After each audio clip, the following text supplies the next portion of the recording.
Welcome to the Fantasy Audiobook. Meiman, the concept of gods, starting from God rewards those who work hard.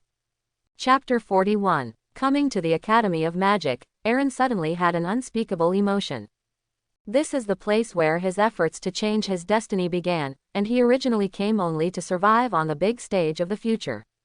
But he didn't think about it. Because of the decision to learn magic, he went down another path. After a few days, he changed from a newcomer who had just completed his warrior training to an Asgard war hero and a magical genius. I have to say that sometimes fate is so joking. But this result is good. Aaron is glad that he gave up the warrior test and became a magic apprentice instead. If it weren't for that change, he might still be an elite guard guarding the Golden Palace at this moment, waiting for Ragnarok with many cannon fodder. Just as Aaron was standing at the door, the magic apprentices passing by had already surrounded them. They had already recognized Aaron's identity. Oh my God, I'm not mistaken, he's the magical genius Aaron who has been discussed recently. It is said that he has only entered the Academy of Magic for a few days, and he and Prince Thor have conquered the Jotunheim rebels and obtained supreme glory. I envy his talent. I heard that he is still a strong and brave warrior. He is simply an all-rounder. Aaron doesn't have a woman yet. I don't know if I can take him down with my charm, even if I can't be a powerful mage or a warrior with glory, but if I can be a hero's wife, it's also very good. If I can still give birth to a hero's son, oh my God, I can't stand it. Quote. Wash and sleep, you still want to be Aaron's wife. Don't look in the mirror either. That's me, that's the glimmer of possibility. Quote. Don't think about it. When you reach the level of Sif, think about it, the hero's wife, destined not to be an ordinary person. Not necessarily. What are you doing? Don't hurry up to study. Do you think you are a magical genius? Quote. As the female apprentices gathered around Aaron to discuss, a majestic female voice came from a distance. It was Aaron. When the female apprentices saw Aaron, it was like a mouse seeing a cat, and they immediately scattered and went to the classroom honestly. A familiar scene made Aaron, who had returned to God, laugh. It seems that no matter where they are, teachers are the natural enemies of students. Aaron, here you are. After coaxing away the female apprentice, Aaron came to Aaron's eyes and looked at him with complicated eyes. Aaron has completely surpassed her. As his teacher, Aaron is immensely proud. From her hands, a record-breaking magical demon appeared. A strong man who went from a magic apprentice to a war hero in just 1 week. Just as she expected, Aaron used magic to change the way Asgardians thought about mages. Although this change is not radical enough, there is hope. It is believed that with Aaron's talent, it will not be long before the status of the mage will be significantly improved. Hello, Miss Aaron. Aaron said hello, and Aaron was a bull to him. Perhaps any magic teacher can inspire his golden finger, but the reality is that Aaron is his first teacher, not someone else. Aaron smiled when she heard this, suddenly thought of business, and then pulled Aaron inside. Aaron, you came at the right time. It seems that Thor has told you that the Queen of Heaven is ready to accept you as a disciple, and now she is waiting for you. Come with me. When Aaron rushed to Frigga's place, the atmosphere in a classroom at the School of Magic was somewhat dreary. In the huge classroom, there is only one man and one woman. The woman was dressed in a gorgeous long dress and had long blonde hair. She is Odin's wife, Asgardian Queen Frigga. Under the dignified and quiet exterior, she is also a powerful witch. Beside her, it was Loki. At this moment, Loki took Aaron as an apprentice and was depressed for a long time. He had a hunch that it wouldn't be long before Aaron could surpass him in magic. After all, Aaron's talent is too terrifying to match. Queen Mother, why did you take Aaron as a disciple? Didn't you all allow him to ask other teachers for advice? Loki said with some dissatisfaction. Aaron is different. He is a magical demon. In addition to needing a good teacher to teach him, he also needs someone to guide him, make good use of his talents, and help you and your brother protect Asgard and protect the peace of the 9 realms. Frigga said calmly. But, why does it have to be you? In the past, you have not accepted anyone else as a disciple. Loki was unhappy with this answer. In addition to fearing that Aaron would completely surpass him in magic, he was also uncomfortable with Aaron's teaching that he was going to take away from Frigga that belonged to him alone. Loki envied Aaron's talent. jealous that he had received attention and recognition that he had not received, and hostile to Eren about becoming Frigga's second disciple. Before that, Frigga's disciple, he was the only one. Frigga saw that Loki was a little emotional, and she said patiently, Loki, in addition to being a magical genius, Eren has also made great achievements, and as a king, he must express something. Quote, I'm responsible for teaching him, that's part of the expression. You and Thor were born kings, and you must learn to distinguish between reward and punishment, and know how to use people well. Eren has made merit, we will reward him, we can't send him at will, even if this time it is not Eren, but someone else, it is the same result. Eren's magical talent is unheard of, and we need to guide him well so that he can become your best assistant. I think, with your intelligence, it should be easy to understand. Loki nodded. How did he not know Frigga's painstaking efforts? But, born to be king. He used to believe, but now he doesn't, or he half believes. Odin's preference for Thor is barely disguised. Thor got so much more than he did. Whether it is strength or weapons, Thor is more than one step stronger than him.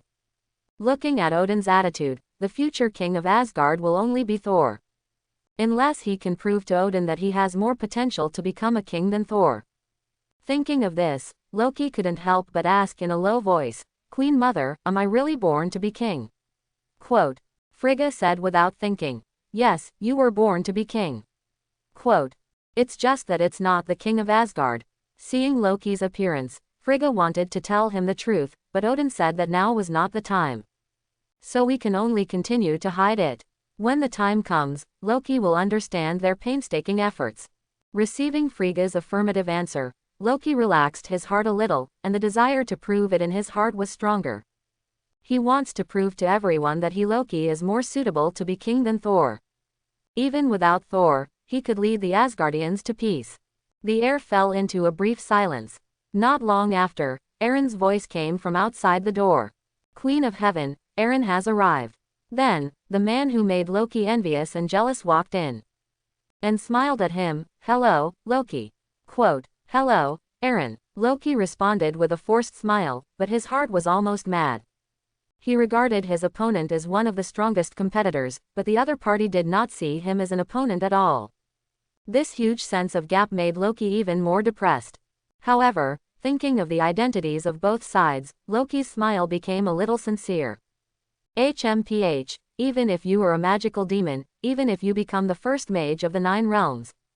I am the son of Odin, the future king of Asgard, and you are just an ordinary mage who submits only to me. No matter how strong you are, you don't want to obey my orders in the end. Ha ha ha ha. Eren naturally didn't know what Loki was thinking, just wondered by Loki's sincere smile. In his impression, since learning magic, Loki has not really given him a good look, and has always tried to suppress him intentionally or unintentionally. However, today, it seems that you have taken fake medicine, is it stupid? Eren, you are here, the name of the magical genius, I have heard of it for a long time. When you were on the first day of admission, Eren told me about you. I didn't believe that someone was really that exaggerated. Now that I think about it, I was wrong, your talent is even more shocking than Eren said. Frigga slowly stepped forward and carefully looked at Eren, the handsome Asgardian genius who gave her many surprises. She did not hesitate to praise, and the dual aura of the son of hero and the magical demon made her love Eren very much. The Queen of Heaven has passed the prize. Compared to Thor and Loki, I am still much worse. Eren said humbly. Frigga was satisfied with Eren's answer. After obtaining great glory and a magical talent far beyond superhumans, he can still maintain his heart and not be conceited and proud, which shows that Eren is not only talented, he also has a fairly high emotional intelligence. Worthy of being the son of a hero. Talent and intelligence are so dazzling. Don't be humble, Eren, your performance and talent are obvious to all. Odin also praised you in front of me many times. He said that Manning gave birth to a good son, will get more glory in the future, and must be a legendary hero of Asgard in the future. He even said that when you finish learning Asgardian magic and make more merits, he will consider sending blessings, and at that time, you will become the new god of magic in Asgard. Frigga's words fell into the ears of everyone present, setting off a huge wave.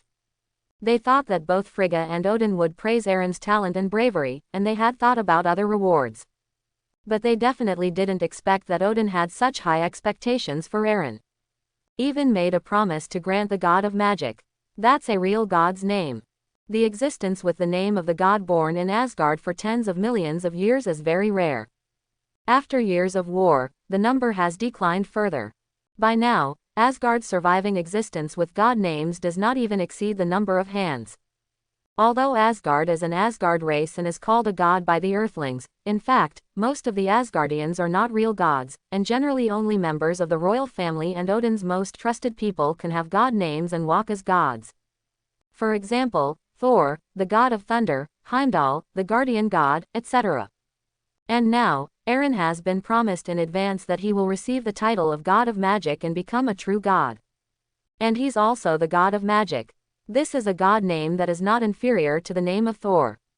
You know, the last god of magic was Odin himself.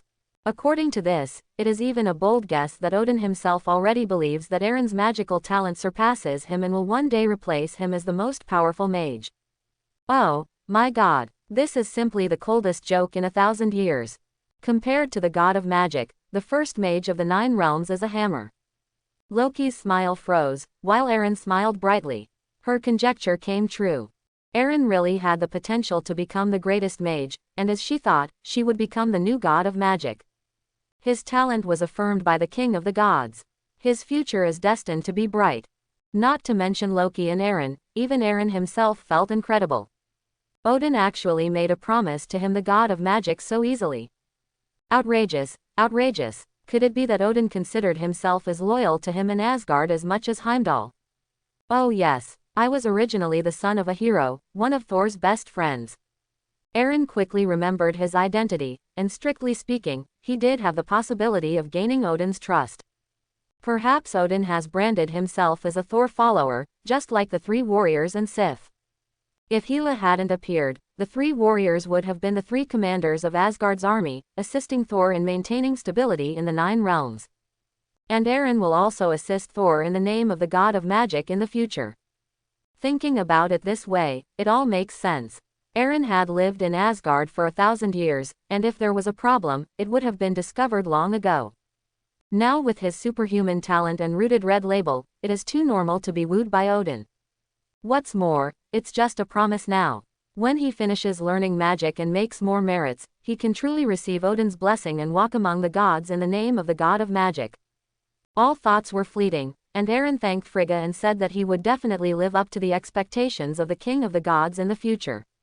Frigga smiled and nodded. Eren, you must come on. God King and I are looking forward to your growth, and Thor and Loki also need your magical assistance. Quote, please rest assured that the Queen of Heaven. Eren immediately replied. Sure enough, Frigga and Odin's abacus crackled, so quickly hinting at what Eren should do. Eren even suspected that even if he didn't have so much credit in the future and didn't learn all the magic, as long as he followed Thor's footsteps and didn't have a second mind, then the position of the god of magic must be him. In addition, Frigga said it in front of Loki and Irene, even if Odin did not fulfill his promise, when Thor came to power, he would definitely know about it, and he would give Eren the title of god of magic on behalf of Odin. Buying people's hearts. Although contacting Thor was one of Eren's plans, he did not really regard Thor as a brother who shared life and death, but during this period of time, he did not dislike Thor. For friends, Thor was really good, and he would not show his conceit like outsiders. If possible, Eren wouldn't mind taking the lead without harming his own interests. But if he was to offer loyalty to Thor and exist for Thor, it would naturally be impossible. In fact, he was a little afraid to get too close to Thor. Because Thor is so miserable. Being too close to him will be deadly. 3 warriors died in battle. Loki died to save him. Frigga and Odin also died. Asgard fell. The clan died, leaving 2 or 3 big cats and kittens, and his girlfriend Jane also died of cancer. Although Eren has a gold finger pocket, Marvel's water is too deep, and no one dares to say that he is the winner until the last moment. He will help Saul, but also consider the situation. So destined to live up to Frigga and Odin's wishes. Eren didn't feel much guilt about this. People will always be selfish. Nor did he have the consciousness to die for others. For the sake of the name of a magical god, it is not worth giving up his freedom and life.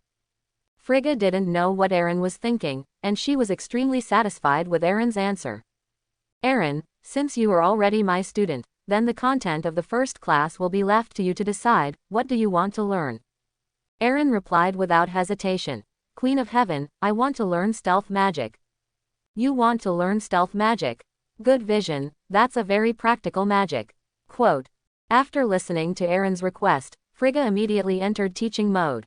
Stealth magic, like illusion magic, is an auxiliary magic, but don't underestimate it. Once mastered, it can make you a ghost in the battlefield, and in terms of particularity, it is no worse than illusion magic.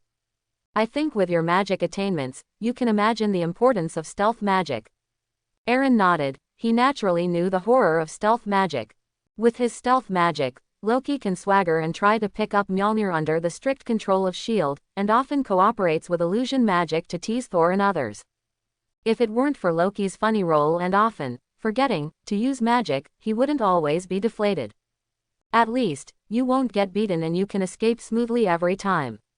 Old Loki faked his death to deceive Thanos, and it is also two kinds of magic that are used together. Obviously, this kind of magic is cultivated to the depths, and can even fool gem carriers. After using stealth magic, you can hide your figure and deceive others' vision. If you can cultivate to a deeper place, you can even hide all the information, including smell and temperature, and even advanced technology cannot understand it. Aaron, you should know Heimdall's all-seeing eye. No, his all-seeing eye can find anyone or thing he wants, and can even see through all disguises until he finds the target. Aaron simply stated what he knew about the all-seeing eye. The all-seeing eye can be described as a rather buggy ability, and with the Rainbow Bridge, it can exert its star-destroying combat power. Asgard is using the all-seeing eye to know many secrets without leaving home, maintain the stability of the 9 realms, and make other countries dare not easily emerge. Because they all know that they are almost invisible under Heimdall's eyes. The all-seeing eye is a very powerful ability, but stealth magic can hide from him. Frigga tells a shocking secret. Aaron is not surprised by this. Because of this, Loki has done it many times. Otherwise, how would he collude with Jotunheim's frost giant? And the Dark Elf's stealth spaceship almost concealed Heimdall, but their stealth technology was not as strong as Loki's stealth, and it was finally detected by Heimdall. Speaking of stealth magic, Loki's stealth magic attainment has reached a very high level, so it is up to Loki to demonstrate it for Aaron. Frigga motioned for Loki to come forward and demonstrate. At the moment, only Aaron, Loki and Frigga were present. When Frigga began her formal lessons, Aaron left the classroom knowingly. Although she is a magic teacher, it is inconvenient for her to continue to stay when the Queen of Heaven teaches herself. As for Loki, he simply watched Aaron's learning. He knew that Aaron's magical talent was exaggerated, but he had never seen it in person. Therefore, he wanted to see if it could make every teacher doubt life, as rumored. Hearing Frigga let him demonstrate, Loki reluctantly stepped forward to cast invisibility magic. In the next instant, Loki disappeared from the sight of the two. Invisible. Aaron carefully detected Loki's location, but it was clear that Loki's location could not be found by the naked eye, hearing, smell, etc. alone. The best way to know where Loki is to use magic. Ordinary technological means cannot detect Loki's location. Loki, who was in a stealth state, looked at Aaron, who was looking for him, and finally showed a smug smile. Magical demon, it's not that there is no way to crack my stealth. Loki's attainment in stealth can be regarded as the first person in Asgard. He can deceive Thor and even Frigga, and perhaps only Odin can find Loki's location without using other means. At this moment, seeing that Aaron was finally deflated, Loki was playful, and while others could not see him, he quietly walked towards Aaron, wanting to tease each other. It is worth mentioning that Loki, in the stealth state, has been able to control the sound of walking to the extent that it is difficult for the ear to distinguish. Coupled with the fact that there is no dust and other objects on the ground, Aaron has no way of knowing Loki's movements.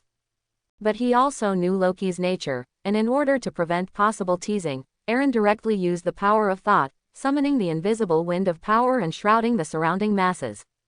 In the breeze of the Nyen power, a shadow-like obstacle appears in perception and is even visible to the naked eye. The figure was only a few steps away from Aaron.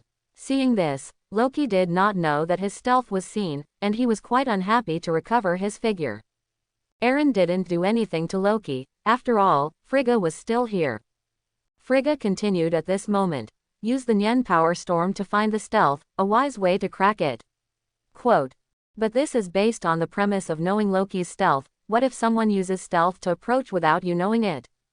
You can't use the power storm all the time, but stealth can't be prevented. That's the charm of this magic. Frigga spoke out about the inadequacy of Aaron's cracking method. Aaron humbly accepted. After all, for now, it was. With his current level of magic, he can come up with several ways to crack it, but they can only be used when he knows it. However, the enemy will not tell you that he is invisible. However, Aaron can be sure that this problem will be solved when he learns more magic and further improves his strength in the future.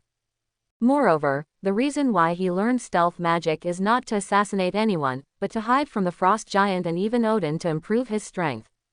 Next, Frigga explains in detail how to use stealth magic. It can be seen that her teaching ability is quite good. But for Aaron, there is no task difference between good and bad teaching. You seriously cast stealth magic once, slightly gained, stealth magic proficiency +1. You are serious. In front of the two, Aaron began to switch between stealth and entity. The LV1's stealth level has many flaws. Frigga and Loki can easily identify weaknesses. This degree of stealth can only hide the body, but not with clothes. But soon, when the stealth magic was upgraded to LV2, the two frowned slightly. At this time, stealth magic is already difficult to find. Of course, Loki has a lot of practical insights into stealth magic, because this magic is the most common use when he tricks people. So Loki can still easily see where Aaron is through his understanding of stealth magic. But that soon changed. As Aaron raised his stealth magic to LV3, Loki's brows furrowed together. He was surprised to find that he didn't seem to find the flaw behind Aaron's invisibility. No, it should still be possible. He knew all too much about stealth magic. Even surpassed illusion magic and transfiguration. Loki is confident that it will take some time to find the flaws. It's just that he doesn't think about it anymore. The reason is simple. How long has Aaron been learning invisibility magic? Pushing yourself to this point so quickly. If you let the other party continue to study, I am afraid that you will soon surpass yourself. At this moment, Loki can understand why Amora and Aaron are doubting life after teaching Aaron's magic. It's completely a church apprentice starving to death of a master. Loki completely extinguished his mind to compete with Aaron on magic. He has always prided himself on being a magical genius, but he finally understood the truth of people outside people. Demons are demons, and geniuses are all mentally retarded in front of them. Even if you are a genius, don't think about comparing with demons.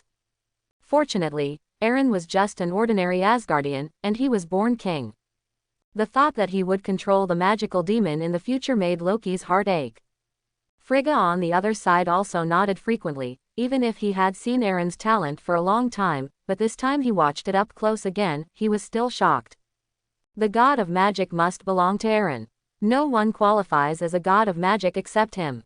After learning stealth magic, Aaron did not consult Frigga again, but continued to practice invisibility magic alone and entered a state of crazy learning. Frigga was not annoyed when she saw Aaron immersed in it, and she even took Aaron's behavior for granted. Because only this kind of person can improve magic so quickly. Loki was also relieved to see that Aaron did not learn other magic, and after leaving with Frigga, he continued to pester and learn magic. So in a flash, hours passed.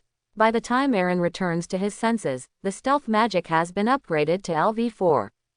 It's not far from LV5 either. Seeing this, Aaron simply continued to practice, trying to raise the stealth magic to LV5 in one fell swoop. I don't know how long it took.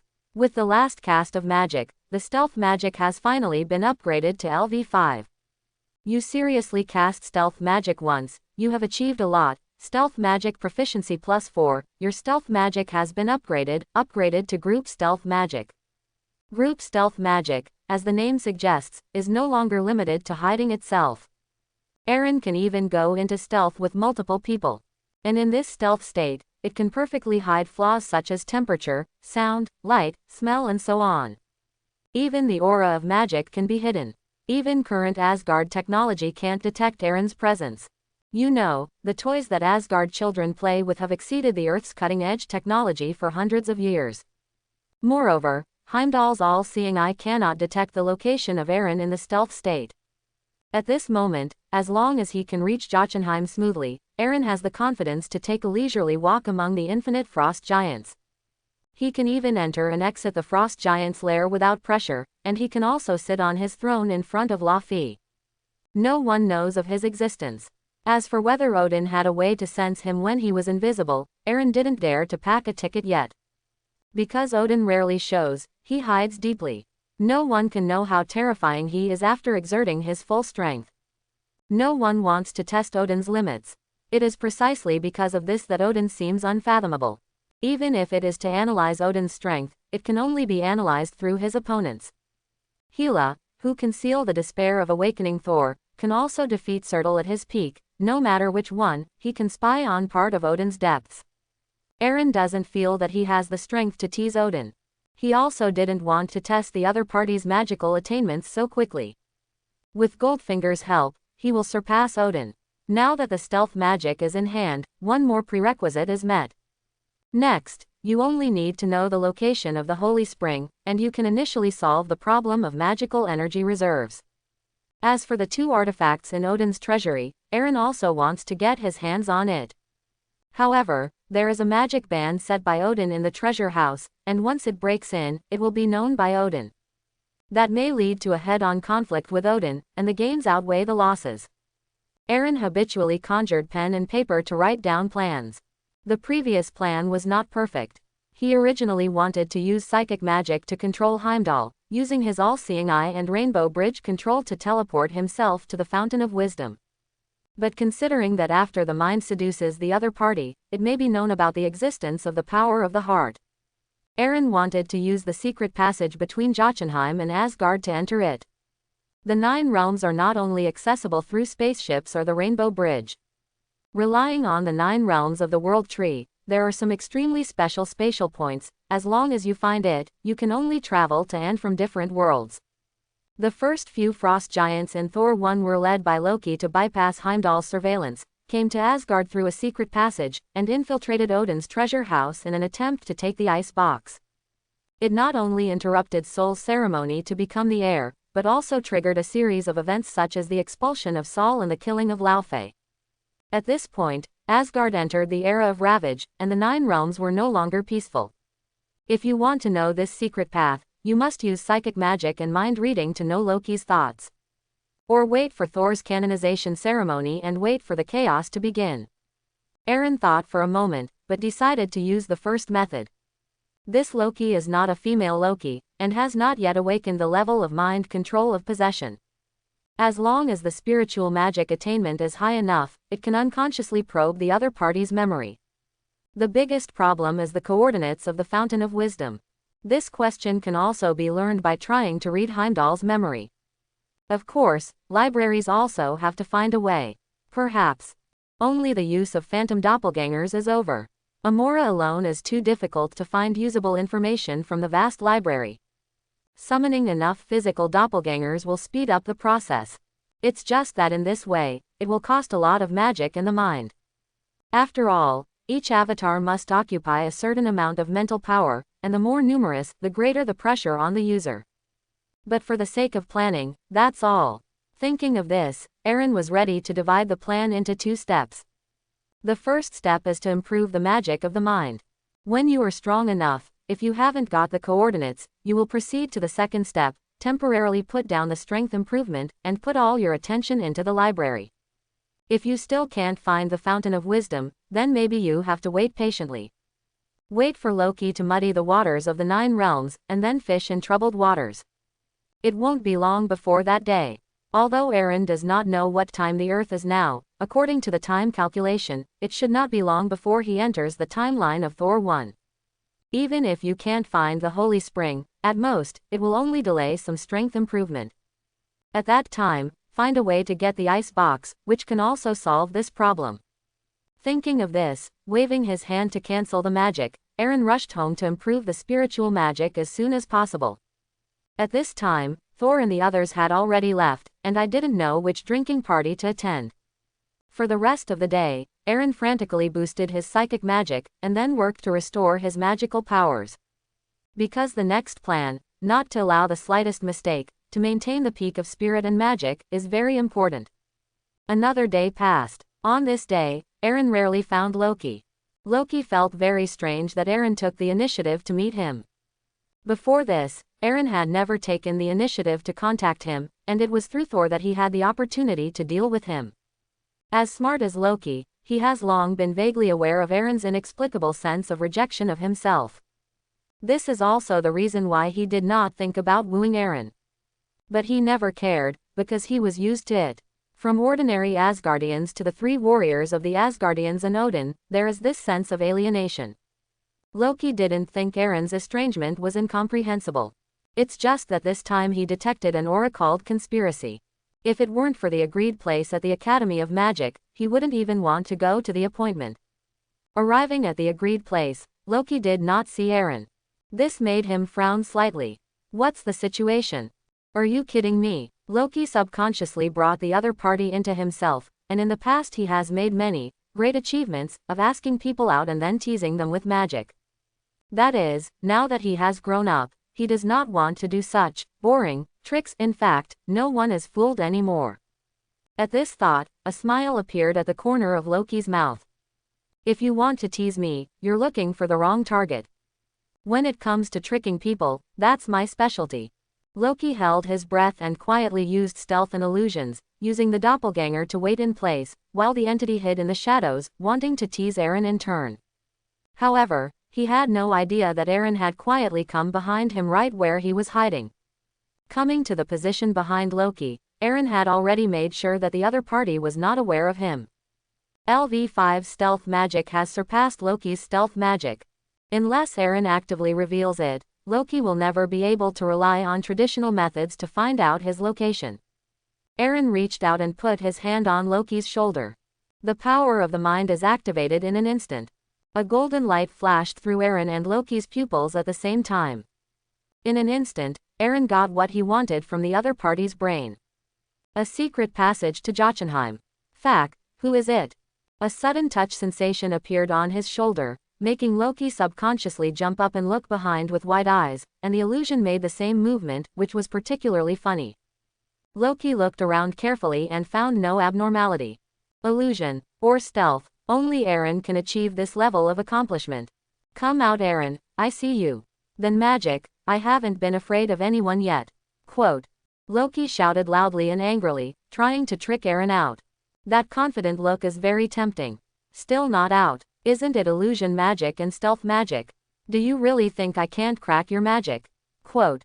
HMPH. I advise you to show up on your own initiative, otherwise when I find you, your magical demon name will be shattered. Quote. Hurry up, last 10 seconds. Wait until I count to 1 and you'll be done. Quote.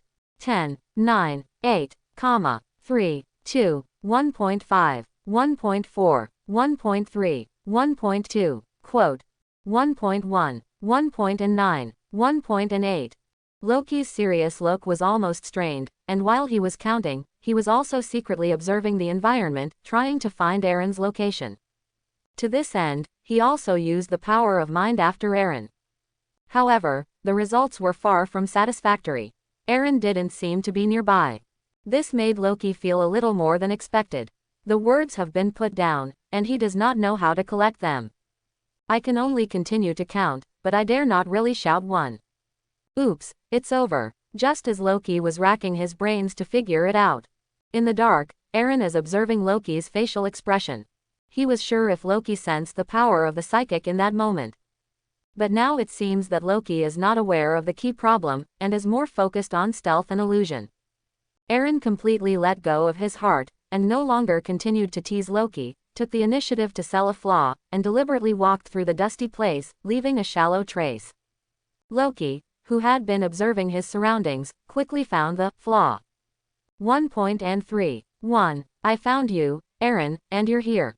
Loki stepped forward quickly, and the power of his mind surged around, easily finding Aaron's exact location. You found it anyway, Loki. Aaron appeared looking annoyed. While Loki secretly breathed a sigh of relief, he said quite the bright side. Aaron, I have long known your location, although your stealth magic attainment is very high, but compared to me, it is still a lot worse. Quote. You still have a lot to learn, don't try to surpass me in a short time. Loki finally found an opportunity to perform, and naturally he will not give up easily. This time he didn't tease Aaron, and almost overturned, which was not so good. Coupled with Aaron's identity, Loki became more and more energetic, and did not even think about a key issue. That's why Aaron was so careless. Moreover, the authenticity of Aaron was not confirmed. While Loki was chattering tirelessly, outside the Academy of Magic, the real Aaron had already set off towards the Rainbow Bridge. From Loki, he got the answer he wanted. If Loki's magical prowess is still undetectable to psychic probing, then Heimdall is even less likely to detect it. So he left an entity doppelganger entangled with Loki, and left incognito to find Heimdall. Rainbow Bridge. Heimdall has been guarding the center of the Rainbow Bridge for 10 years, and his sharp eyes are set on the 9 realms and beyond. He is the patron god of Asgard, wielding the guardian sword, and guarding the gate of the fairy palace on Odin's orders. He is also the common enemy of all those who try to fight the idea of the 9 realms.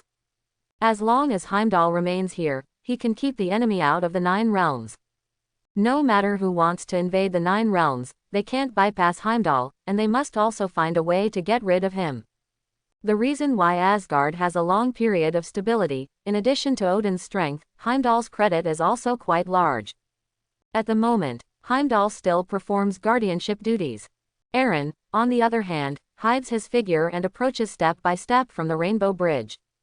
In the process, Heimdall was completely unaware of Aaron's location. Even if his gaze occasionally withdrew from the outside world, he turned to the direction of the Rainbow Bridge, eliminating any possible situation.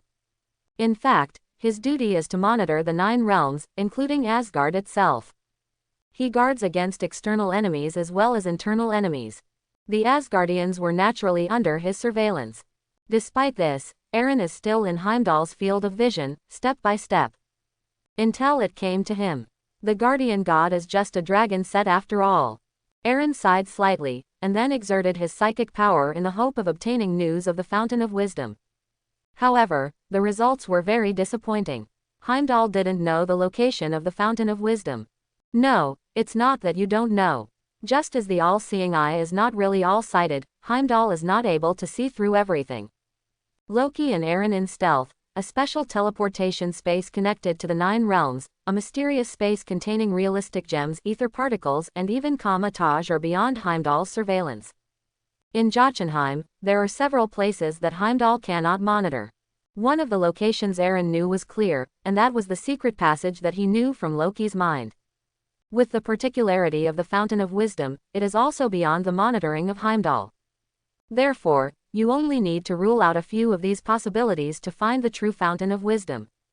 Aaron withdrew his psychic power, secretly noted down the locations, and turned away without hesitation. The guardian god Heimdall, completely unaware that under his own surveillance, someone came and went quietly, and even probed his brain to get the answer he wanted. Magic Library. Asgard did not have many soldiers, and qualified mages were even fewer. A qualified mage who can stand on his own often takes hundreds of years to cultivate. More or half buckets of water, somewhere between apprentices and full mages. This also led to the fact that the mages who appeared in the movie could be counted on both hands. Odin, Frigga, Loki. When Aaron arrived, there were only a dozen people in the huge library. Even though I knew that there were very few mages in Asgard, I couldn't help but be shocked by the desolation of this place. Aaron's arrival did not attract the attention of others. They are all immersed in the sea of magic, seeking more knowledge. Aaron looked around and quickly found Amora's location. Interestingly, there is no one else in a large area centered on Amora. This shows how unpopular Amora is in Asgard. The Fountain of Wisdom, World Tree, Jotunheim, Dam, where the hell is the Holy Spring? Quote. As Aaron approached, he vaguely heard Amora's muttering. Aaron stepped forward and patted Amora on the shoulder, startling the latter. Who is it? I didn't see the old lady. Amora was like a frightened cat, instantly fried, and wanted to spit fragrant, but after seeing that the person who came was Aaron, he immediately swallowed the tiger and wolf words that had rushed to his throat, and once again recovered his enchanting face, completing a wonderful face change in a very short time, which made Aaron can't help but be handsome. "Aaron, Master, I'm looking for news of the Fountain of Wisdom, why are you here?" Quote.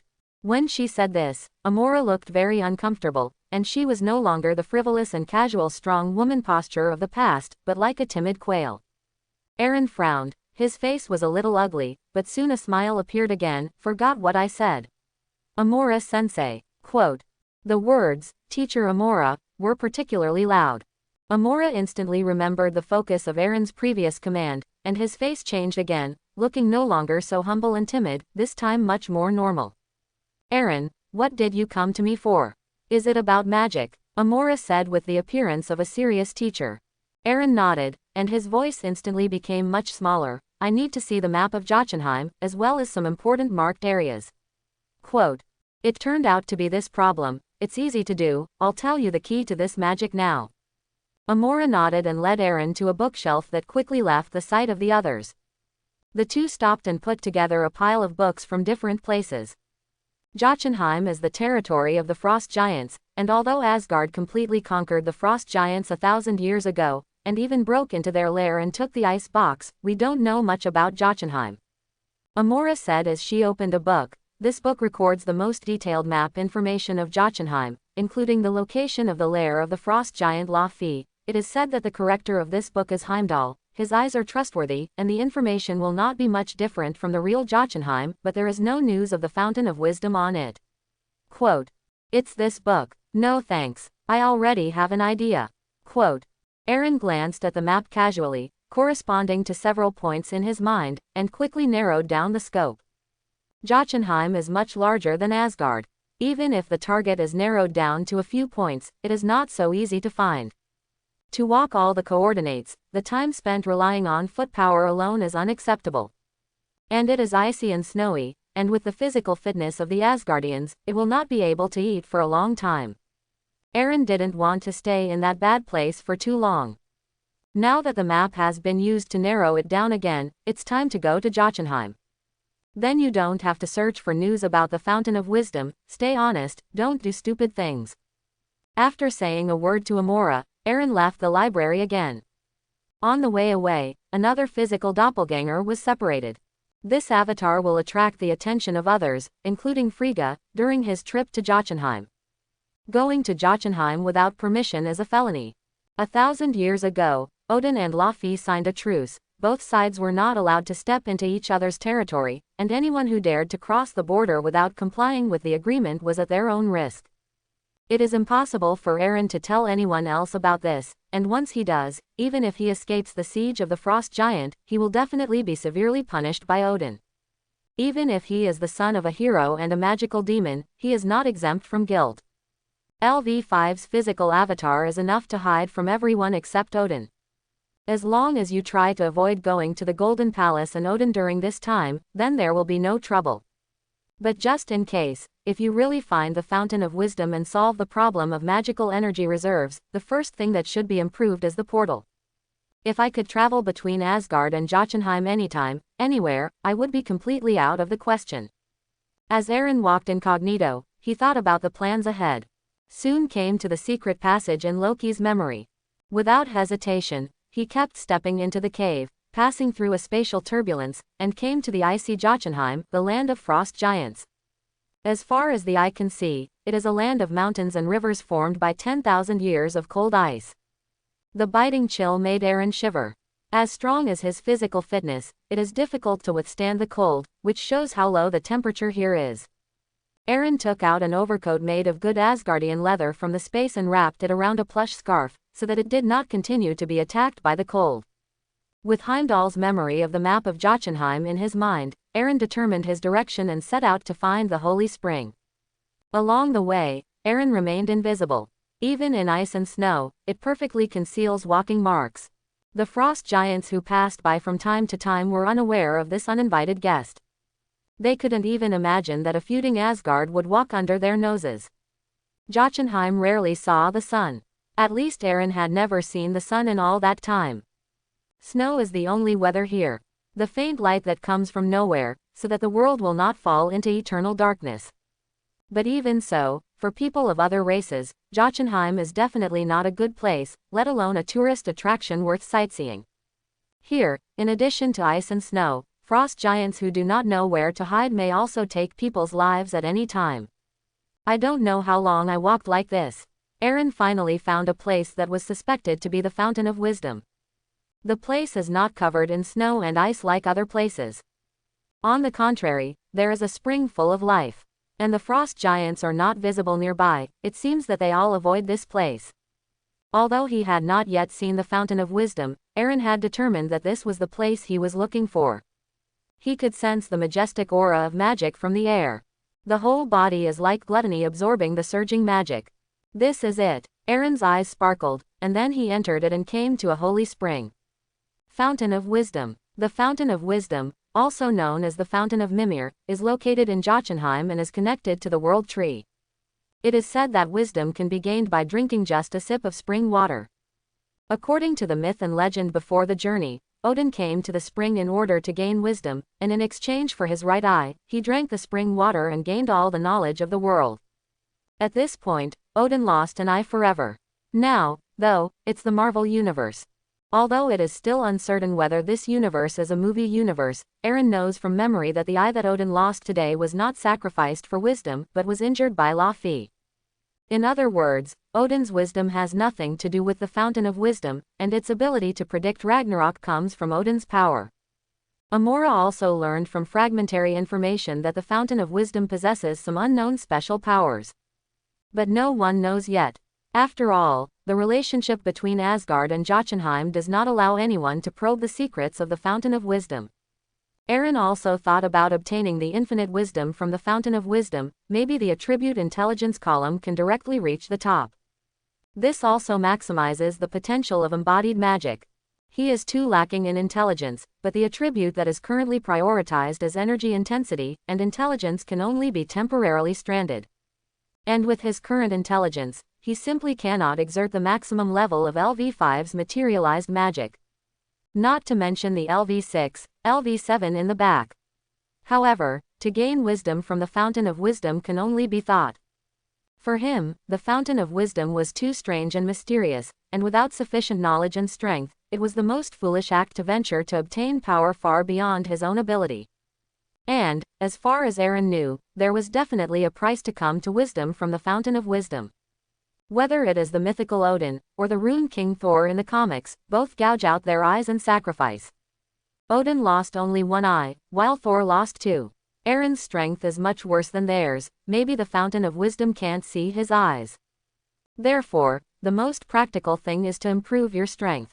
When the strength comes up, you can have everything. Today, the greatest use of the mysterious Fountain of Wisdom for Aaron is magic.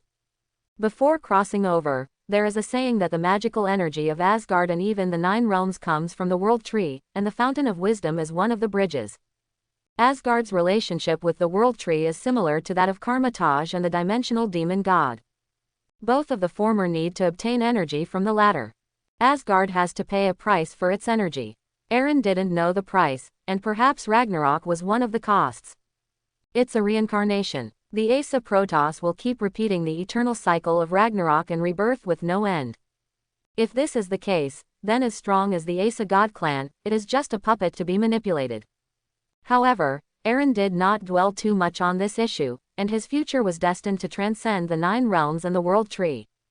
Even if Ragnarok came, it would not affect him. When the gods fall, he is safe. The magic that pervades the Fountain of Wisdom is much stronger than that of Asgard. I can continuously absorb magic from the Fountain of Wisdom. As long as I don't leave here, then I won't be troubled by magic anymore. But this is only a stopgap measure, and we must find an energy source that can be carried with us to replace the Fountain of Wisdom. In this way, we can ensure that no matter where we are, we can continuously improve our strength and maintain our peak combat effectiveness. Aaron's brain rotated wildly, and the energy absorption of LV6 was completely able to absorb ownerless energy from the air to replenish the loss while he consumed his mana. Near the Fountain of Wisdom, his strength will usher in a period of rapid growth. But Aaron wasn't satisfied with that. The Fountain of Wisdom cannot be carried around and is destined to be a transitional solution. The follow-up plan still has to continue. The next first target is the ice box. Energy absorption is currently unable to absorb primary energy. The power of the eternal flame is almost infinite, but its owner, Surtl, is still alive. Eren wasn't sure if he could absorb the power of the eternal flame after obtaining it. The ice box is different. The ice box has lost its true owner, and both Laufey and Loki use their racial identities to control it and cannot exert their full power. Given this, Eren is confident that it can safely absorb the energy. The main thing is that Laufey is clearly a soft persimmon. Loki can kill it with one shot, and if he is Eren, too. Laufey is also not like Surtl, almost immortal, and has a bug-like power of fate.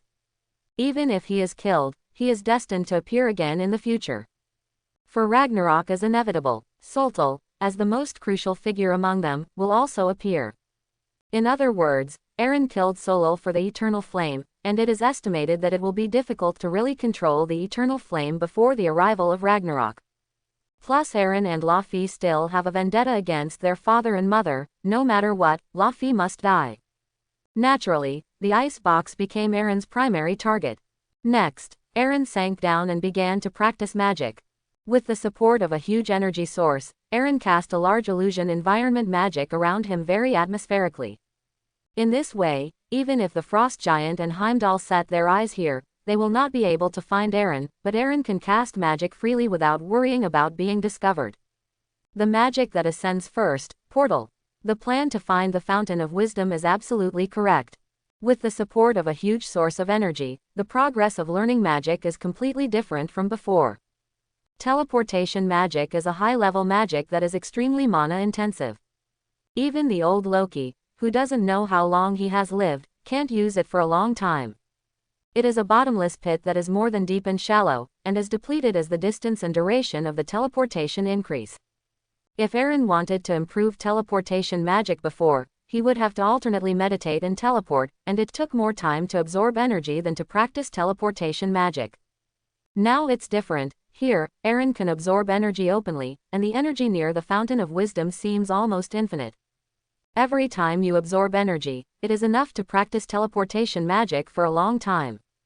In less than a day, teleportation magic was elevated to LV5 level. Eren now understood more about why Karma-Taj was so keen on borrowing magic. Asgard learns magic step by step, often taking hundreds of years to take shape. Karma-Taj's mage, on the other hand, only needs a dozen years, or even a few years, to cultivate an archmage.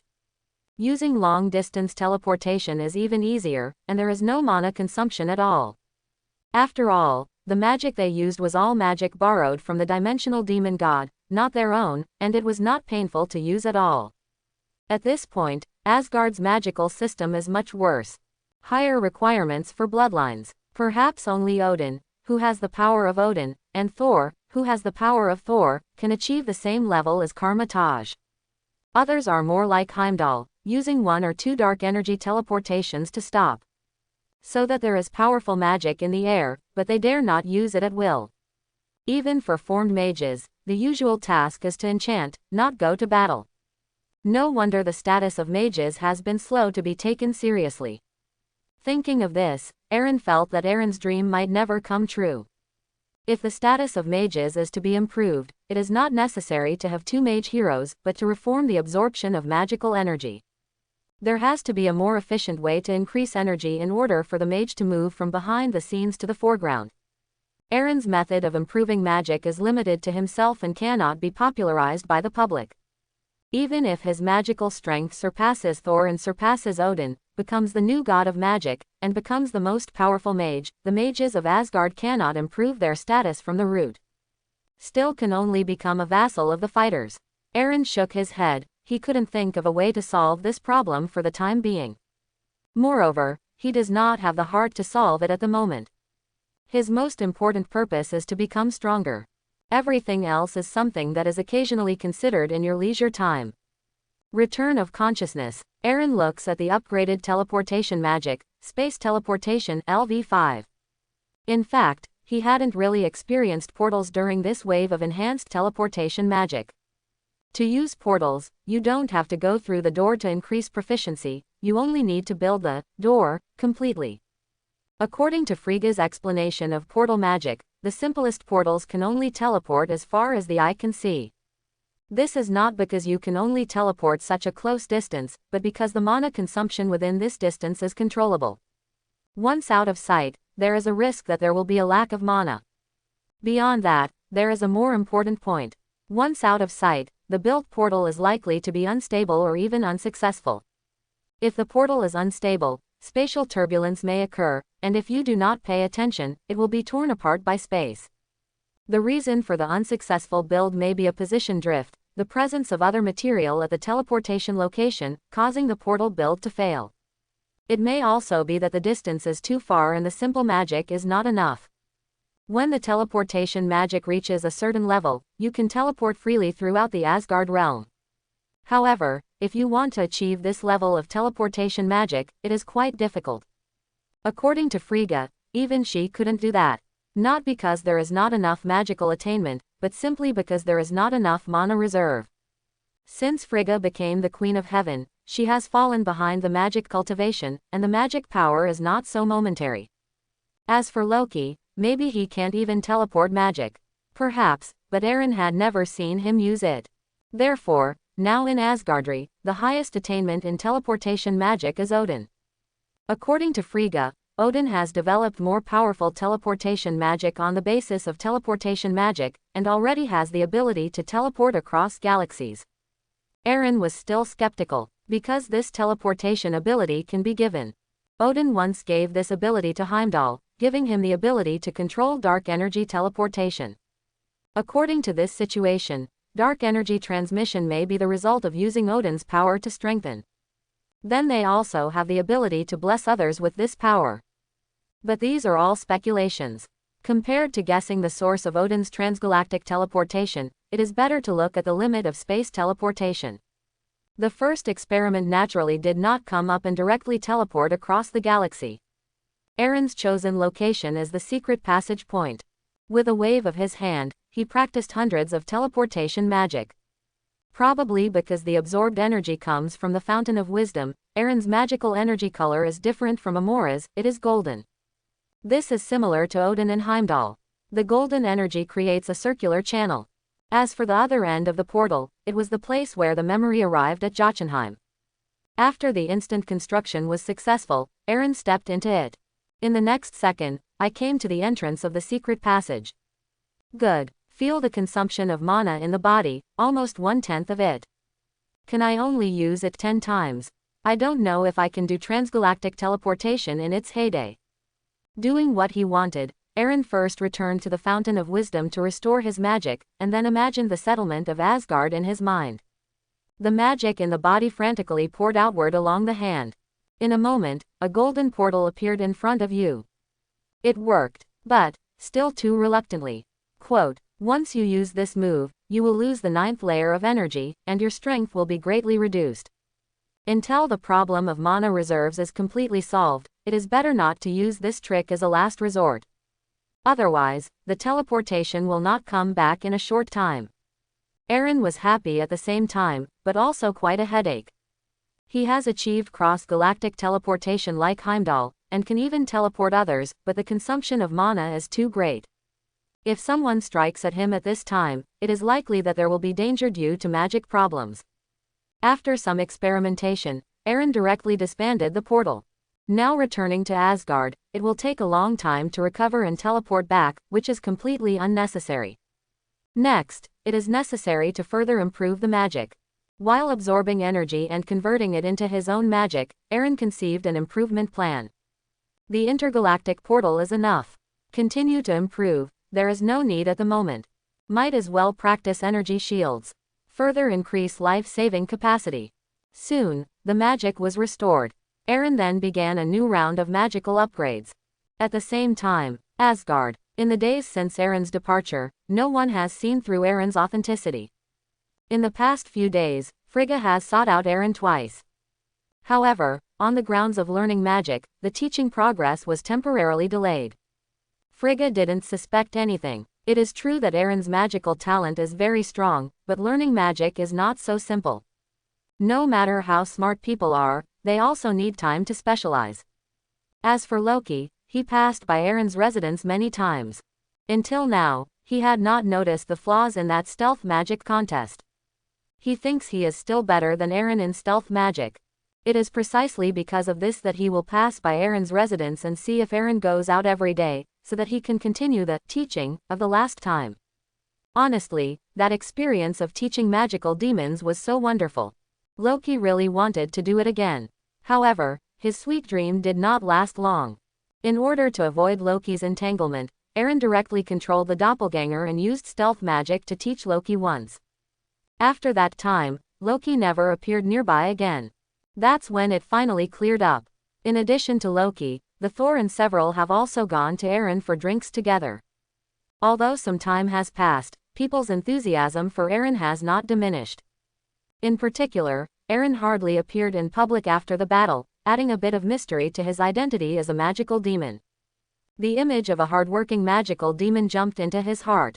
The enthusiastic people, after repeatedly asking Saul a few people, they finally couldn't push back, and could only pull Aaron to a few drinking parties. Fortunately, only a part of the mind needs to be divided to manipulate the physical avatar to complete most of the scenes, and it is not as revealing as last time, otherwise he will have to find other excuses to deal with the verbal criticism of Saul and several people. In all of Asgard, probably only Amora faintly noticed that Aaron had a problem. She was a teacher at the School of Magic, and she knew that Aaron had pushed Frigga's teaching schedule several times. Imagine how a monster who dares to be so interested in magic give up learning new magic. The only possibility was that something more important was distracting Aaron. Combined with his previous experiences, Amora boldly guessed that the real Aaron may have entered Jotunheim through some unknown route, and embarked on the path of finding the Fountain of Wisdom. The idea is terrible. It's terrifying. The giants of Jotunheim are very strong. Even if Odin came in person, it would not be possible to defeat such a large number of frost giants. Moreover, she has also paid attention to the Rainbow Bridge. In recent times, the Rainbow Bridge has not shown signs of opening.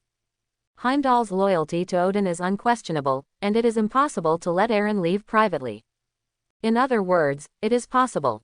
He is recognized as the future king of Asgard, and if he goes to talk to Heimdall, the other party may take advantage of the crown prince's sake. But Aaron definitely didn't have that face. So, how exactly did Aaron get to Jotunheim? And how to find the Fountain of Wisdom among the endless frost giants? After all this time, has Aaron found the Fountain of Wisdom? And what kind of power did you get from the spring? How powerful is he now? The more Amora thought about it, the more frightened he became, and the more he thought about it, the more flustered he became. If Aaron really did these two impossible things, does it mean that his strength has grown to an unfathomable level? He will never be able to escape Aaron's control. But if Aaron can really do that, it doesn't seem unacceptable to be his subordinate. Amora muttered softly. Unconsciously, she developed a kind of reverence and obedience to the strong to Aaron. It was quite difficult to get her to have this mentality. After all, she is a seductive witch who dares to rebel against Odin's rule. Only stronger than Odin is it possible to gain her loyalty. The cultivation of magic is always so easy to make people lose track of time. Especially when the magic power is extremely abundant, when you can use magic without pressure, it brings an unprecedented magical experience. Aaron didn't have the troubles of other Asgardian mages who didn't have enough magic, and no Karmatage mages worried about the side effects of borrowing magic. He can practice and improve magic to his heart's content, and with the talent of heaven's reward, he perfectly interprets what it means to hang up. Every day, strength grows. Even every hour there is a new harvest.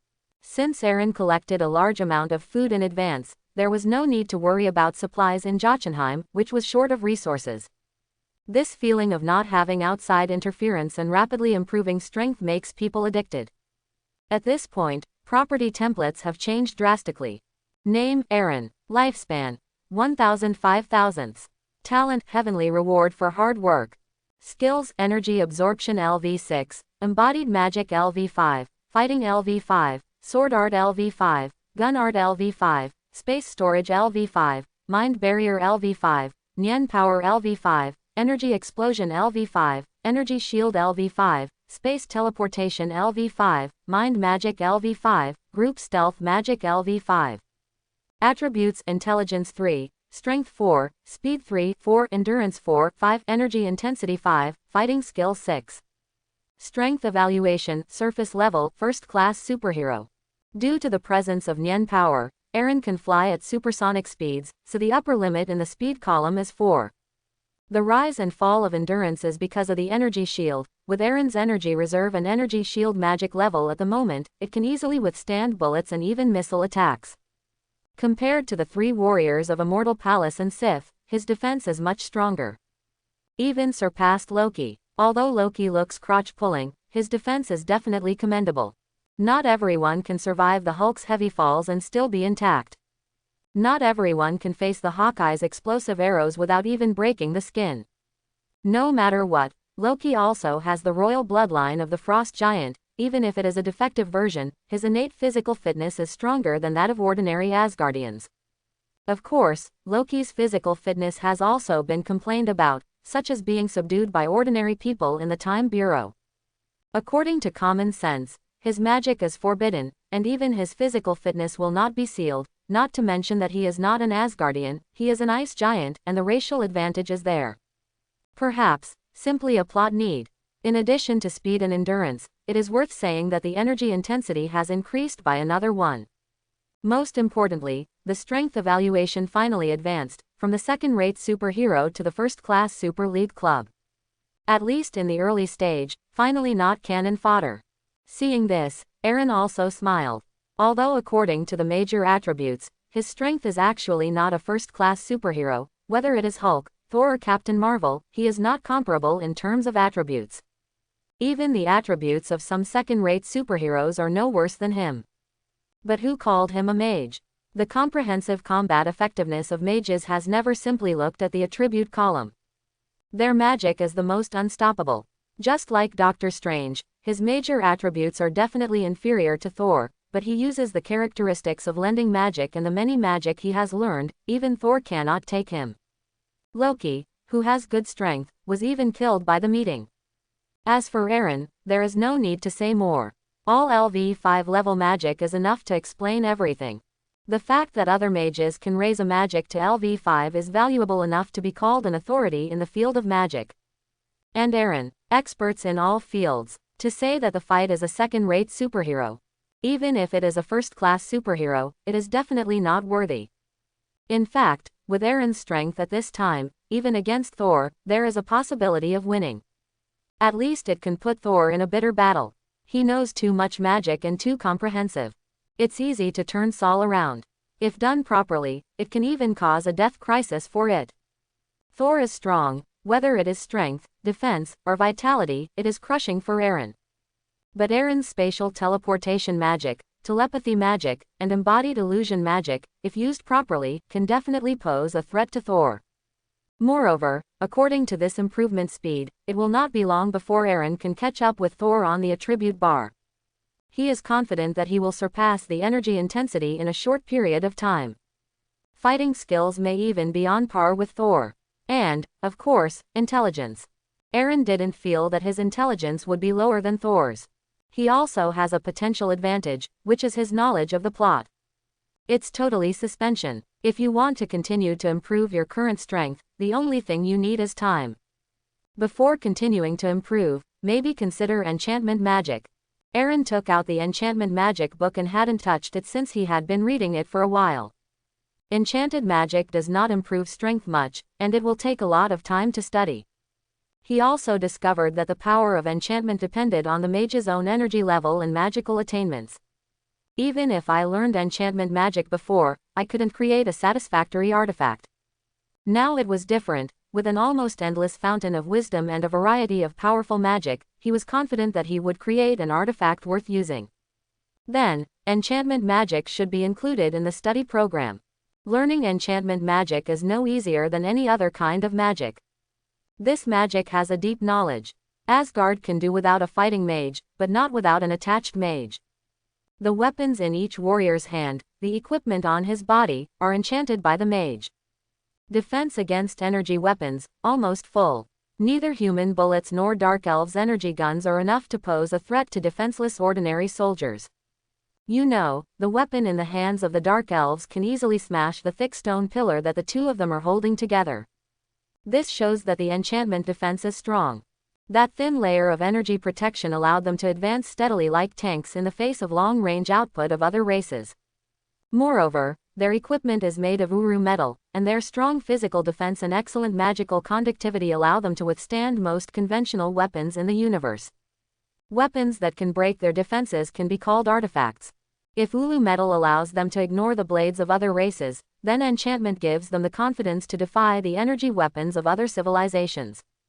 After immersing himself in the enchantment study, Aaron found that it would take longer to learn this magic than other magic.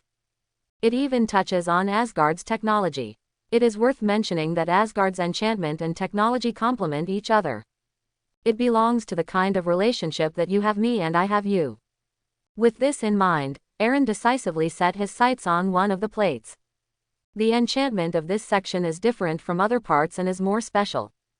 It is also more difficult. But for Aaron, it was quite fitting. Because this part of the enchantment knowledge is about how to give the magic you have learned to objects in a special form, so that they have the same magical properties.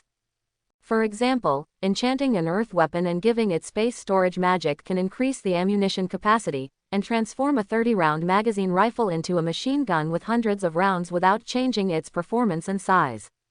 Or attach stealth magic to a cloak to make it a veritable cloak of stealth. However, there is a problem here, that is, due to different magic, the means of enchantment are not the same. Many mages don't have the time and magic to learn as many magic enchantments as possible, so there is a phenomenon that they only study the magic they do best. But this question is not a problem for Aaron. As long as he studies and practices hard, he can continuously improve his enchantment level, and then perfectly replicate his magic on other objects to create artifacts in batches. As for mana consumption, it is even less of a problem. There is energy absorption in the hand, and if there is no energy, continue to absorb it. Aaron then plunged into the study of enchanted magic. As a future god of magic, enchanted magic must be mastered, otherwise it is completely impossible to say. Time passes little by little in learning. During this time, Asgard was not at peace. The last Jotunheim rebellion was neither accidental nor exclusive. Although in this 1,000 years, the 9 realms have been relatively peaceful, but they are only relative to the past. The kingdoms within the 9 realms are also more belligerent than the other, and more ambitious than the other. Dark elves trying to pull the universe into endless darkness again, frost giants who vainly try to bring Earth into a new ice age, and flame giants who trigger Ragnarok.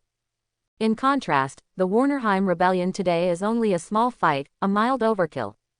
They do not have a complete kingdom of God and their power is extremely dispersed, but it is precisely because of this that they can often rebel and want to become the new Lord of Warner. Odin does not allow Jotunheim to reunite to challenge Asgard's rule, nor does he want anyone to start a war in the 9 realms again. So, Jotunheim became a novice village to hone Saul. At the same time, in order to prevent Aaron from stealing the limelight from happening again, Odin deliberately ignores Aaron and hints that Frigga drags Aaron down and lets Thor take his other friends to suppress another small instability. One of them also stepped into the land of flame giants. However, this time he did not face the giant King Surtur. Strictly speaking, the rebellion of the flame giant this time was also a temptation under the signal of Surtur. Test whether Asgard is still fighting as fast as before. Thor lived up to Odin's trust. He brought victory back to Asgard. The name of the god of thunder resounded throughout the immortal palace. Although Aaron was not in Asgard at this time, Odin's calculations, even as far away as Jotunheim, could be clearly heard. Steel thunder does not exist. He doesn't have the energy to steal the limelight right now. Isn't learning magic fragrant? Isn't the strength boost tempting enough? Why go to play and bully some children? Aaron wanted to continue his studies, but a recent word of news forced him to stop and return to Asgard. Because Odin is already ordering people to hold a coronation ceremony. Thor is about to become the new king. Chapter 51. Did time pass so fast? The coronation ceremony. Remember that the coronation ceremony was finally suspended due to the invasion of the Frost Titan. Hearing this news, Aaron quickly thought of the timeline he was in at this moment. If nothing else, after the coronation ceremony, Thor will become the new king of Asgard. This also explains why Odin has sent Thor one after another in recent times. It turned out that it was to increase the chips for Thor's superiority and deepen the impression of Thor's bravery and strength in the hearts of the people of Asgard. Combined with the development of the plot, Aaron thought of the core of the problem. Odin is really old. Presumably he already had a premonition that his time was running out. Because from Thor 1, Odin began to withdraw from the core of power. And in the next few years, go to the earth to retire, and then enter the Soul Castle. It is also from this moment that Asgard enters the countdown to its demise. The once powerful Aesir Protoss is about to usher in Ragnarok. Thinking of this, Aaron felt no joy, only a sense of urgency. For others, the coronation was a rare event in Asgard, and one that deserved to be celebrated. But for Aaron, it means that a big event is coming, and all forces will appear one after another in the future, stage the Marvel version of the Dance of Demons. Time. If you give me more time to develop, let alone Hela and Serta, even if it's the Celestial group, so what? Aaron shook his head, not thinking about these things anymore.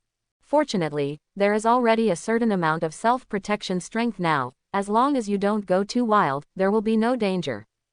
Besides, there are still a few years to improve before Odin is completely out of the game. During this period of time, it was enough to raise his strength to an objective level.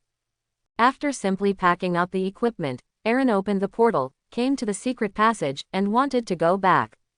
However, a familiar person came from afar. Loki. Aaron was very surprised to see someone coming. Thinking about it, I was relieved again. Yes, the Frost Titan was brought by Loki during the coronation ceremony. Maybe Loki also cut some kind of deal with Lao Fei. Otherwise, why would Lao Fei say that Odin is surrounded by traitors? Regarding Loki's calculation, Aaron thought about it and chose to ignore it. To some extent, the chaotic Asgard is easier to fish in troubled waters. Just take this opportunity to get the casket of ancient winters.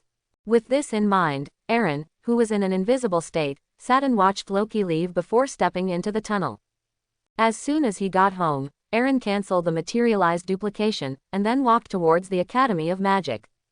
As a magician who loves to learn, why not learn more magic? Frigga still has a lot of useful magic in her hands. But on the way, Aaron was stopped.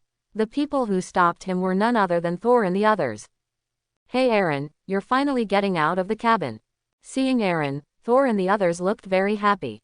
Aaron rolled his eyes. "Stop it, if you're asking me to drink, it's still free. I'm just going to ask Tiano about magic. The drinking thing should be left after the coronation ceremony, and I will have a good drink with you then." "Aaron, you've changed." Thor patted Aaron on the shoulder, and said earnestly, "I think back then, the few of us were regulars at the wine table, and you would never refuse our invitation. But what about now? You've actually moved on and abandoned your friends for the sake of magic. My heart hurts." Aaron patted Thor's hand away in disgust, and said concisely, "Get out." After getting to know Thor, Aaron realized how unreliable this carefree Thor is usually. He is obviously a conceited, reckless man, but sometimes he is more naughty than a girl. Can you imagine a man nearly 2 meters tall, winking at you in front of tens of thousands of people at a very formal ceremony?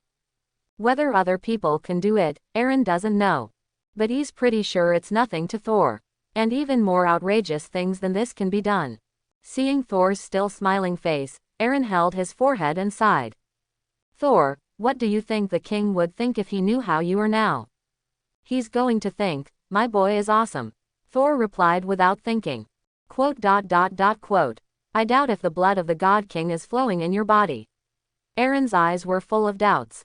Thor patted his chest to show his bravery. "Otherwise, what do you think? What flows in my body is definitely the purest and oldest power of God.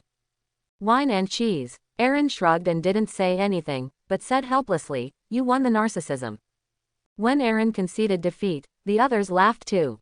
They have long been familiar with it. Who Thor is, as his friends, they know it well. Although the other party is funny from time to time, it doesn't make people upset, but makes people smile.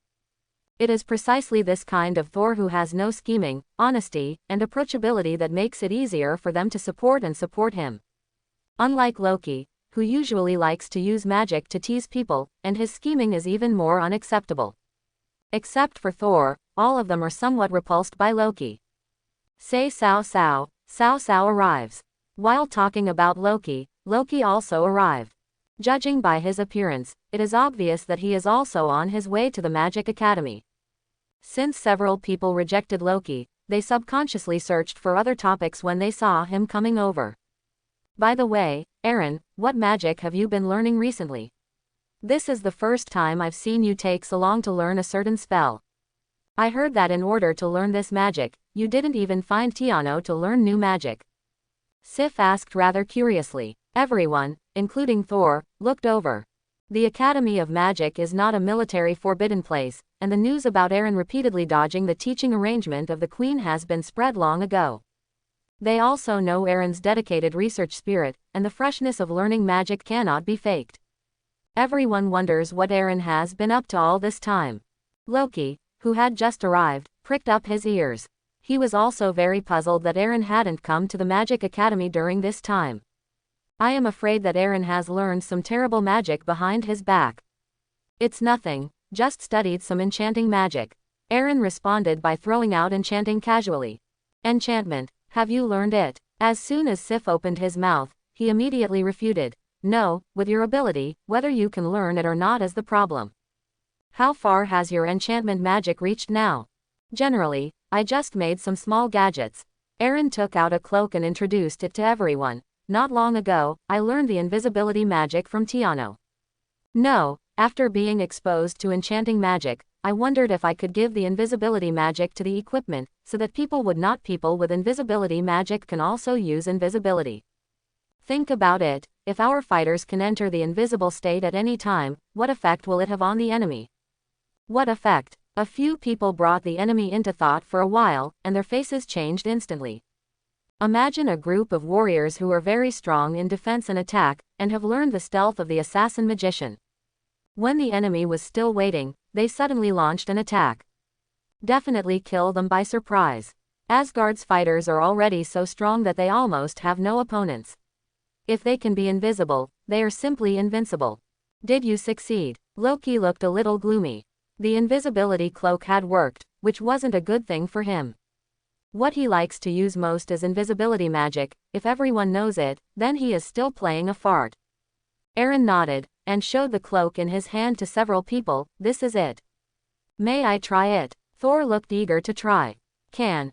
As soon as the words fell, Thor grabbed the cloak, put it on his back, and muttered, the color is wrong, it can't compare with mine, I suggest you try red, so that it can match my armor. Thor, I didn't prepare it for you. If you don't like it, you can give others a try first. As soon as Aaron grabbed the edge of the cloak, he wanted to take it away. However, Thor's movements were faster, he turned around and avoided. I'm just kidding, in fact, black is also pretty good, at worst, you can add color to it. By the way, can you still see me? Thor raised his hand and danced to several people twice, trying to make sure he was invisible. If you want to be invisible, say, invisibility, in your head, and if you want to uninvisibility, say, disarm, Aaron explained. Thor frowned. It sounds like a high-level stealth. When Thor yelled, a golden light appeared on the cloak, and then Thor's entire body was hidden. Successful. I really can't see it. The others were amazed to see this scene. Fandral stepped forward, reaching out to touch where Thor was originally standing. But it was empty. Thor, I'll go, why don't you touch my ass? Fandral felt a hand patting his back, took a step forward, and immediately drew his sword and looked behind vigilantly. Okay Thor, today I must find you and chop off your salty pig's hand. After speaking, he rushed forward, trying to find Thor's location. However, after several searches, there was still nothing. Seeing Fandral's miserable state, Vorsteg quickly took out the axe from behind and blocked it. I tell you, don't come here. Sif also took out the long sword from behind, and glanced around sharply. Thor, you should know what to do and what not to do. Even Hogan, who didn't like to talk the most, silently took out the meteor hammer and swung it around behind him. Not far from her, Thor looked at the group of people ready for battle, feeling a little tricky, and then turned his eyes to Loki. Isn't there a goal? At the moment Loki is focused on finding Thor. He paid no attention to the actions of the three warriors of Asgard. After all, He's a big magician, so he needs to use these ridiculous methods to defend against Thor.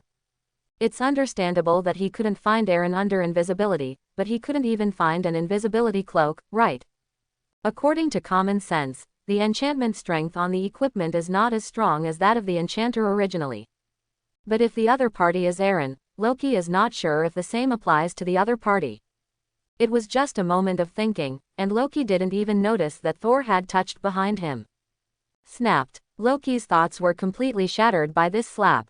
He turned around stiffly, gritted his teeth and said, "Big brother, you actually snapped. Quote. I'll fight for you." In a rage, Loki directly used energy to explode, and the violent energy rushed to the surroundings in an instant. There was a bang, and the surroundings were in a mess. Stop playing, don't be serious. I'm just joking with you." Out of the range of the blast, Thor emerged and begged Loki for mercy. "Are you kidding? You try this." Loki waved his hand with an unwavering expression, and a writhing poisonous snake suddenly appeared beside Thor. "No way, you come again. Don't try to stab me again this time." Thor quickly summoned Mjolnir, and decisively knocked the poisonous snake away with a hammer. "Loki, you turned into a snake and stabbed me when you were 8 years old, do you think I'll fall for it again?" Thor said triumphantly. Snort. Seeing that Thor is no longer afraid of snakes, Loki can only snort. "No way, who told me that he was not Thor's opponent? To be tricked by this guy Thor. It's all your fault." Loki glared at Aaron. If he hadn't developed an invisibility cloak that was so effective and let Thor experiment, how could he be ashamed in public? Even worse, it was actually seen by the 3 warriors of Asgard. He can already think of the most discussed news in Asgard tomorrow. Shock. In broad daylight, the second prince Loki was killed by Thor in public. "No, I can't think about it anymore. By the way, the weather these days is not suitable for going out, maybe it's better to stay at home." "Good stuff. Aaron, what do you want me to do with this thing?" "It's very interesting." Thor takes off his cloak and loves it. Before, he was always being teased by Loki. However, after getting the invisibility cloak today, he managed to deflate Loki. The mood is called a comfort. "No, absolutely not." Before Aaron could speak, the others shouted in unison. "I can give it to anyone, but I can't give it to you. Thor, you are Thor, this kind of sneaky thing is definitely not what you should do. The invisibility cloak should be left to us for safekeeping." Sif snatched the invisibility cloak, looked at the others with sharp eyes again, and said in a rather cold tone, "I will personally report this to the King of God, and no one can use the invisibility without the permission of the God King, cloak. Also, if I let someone use the invisibility cloak to enter the women's bathhouse. HMPH. Especially you, Fandral. What is the biggest function of the invisibility cloak? Stealth. Then, you can enter any place at will. This is extremely dangerous for women. This kind of thing must be avoided from happening." That's why Sif warned everyone so solemnly. The result of Thor's use of the invisibility cloak just now has come out. Even experienced warriors like them can't find a trace, and Loki, who is a great magician, has been brutally bullied. Even Thor, who has always been relatively honest, will change his usual cuteness after getting the invisibility cloak. What about other people? Once the invisibility cloak is popularized, and there is no corresponding countermeasure, the consequences are unimaginable. Fandral raised his hand, and said in Sif's sharp gaze, "Well, I'm not that kind of person." "Who are you? I know very well. Playboy." Sif didn't give him a good look. "Well, you're right." Fandral shrugged without saying anything. Facing such a serious Sif, they dare not say anything at all. It is not because Sif is a woman that she is modest. It's because Sif is the best of them all. Yes, they can't beat Sif. Sif is the strongest and fiercest warrior in Asgard. Despite the ridicule of others, she proved step by step with her efforts that women can also become the strongest. Definitely, royals like Odin Thor are excluded here. Aaron, if you have other invisibility cloaks in your hand, I hope you don't give them to anyone else before I come back. Sif looked at Aaron and begged. "No problem, I haven't made many of these things," Aaron said indifferently. "Then please." Sif took the invisibility cloak and left vigorously. Others, you look at me, and I look at you, looking at each other without saying a word. After a little while, Fandral said excitedly. Besides the invisibility cloak, do you have other good things? Have. Aaron gave an affirmative answer, and then said, in addition to making the invisibility cloak, I also developed a projectile throwing object, the kind that can explode. Aaron took out a round object, removed a needle, and tossed it far away. The round object exploded instantly after falling to the ground. A shallow pit was blasted. I heard that there is a weapon in Midgard called a grenade, so I combined the energy explosion magic to create a similar throwing object. I call it a magic grenade. Depending on the magic power given, its power is also different. It's the smallest one, and I have a bigger one. Seeing this scene, the others were obviously not as interested in facing the invisibility cloak. Because they are Asgard people, they are regarded as gods by Midgard people. When they look at the people of Midgard, they have a strong sense of superiority. As soon as I heard that the inspiration for this thing came from some kind of weapon in Midgard, I lost interest all of a sudden. In their view, the people of Midgard are a symbol of backwardness. What is there to see there? Moreover, the power of the magic grenade shown by Aaron is indeed not worthy of attention. With armor protection, any Asgard soldier can easily withstand this level of damage. What else? It's not the only thing, is it? Thor glanced back and asked. Definitely yes, try casting thunder on me. Aaron pointed to himself, motioning for Thor to shoot. What? You asked me to cast thunder on you? As soon as Thor heard this, he quit immediately. Aaron, I never shoot my partner. And you are my partner, one of the best. Seeing this, Aaron had no choice but to summon a materialized duplication with his hand, and then handed the armor to him, saying, then you try it, it will be fine now.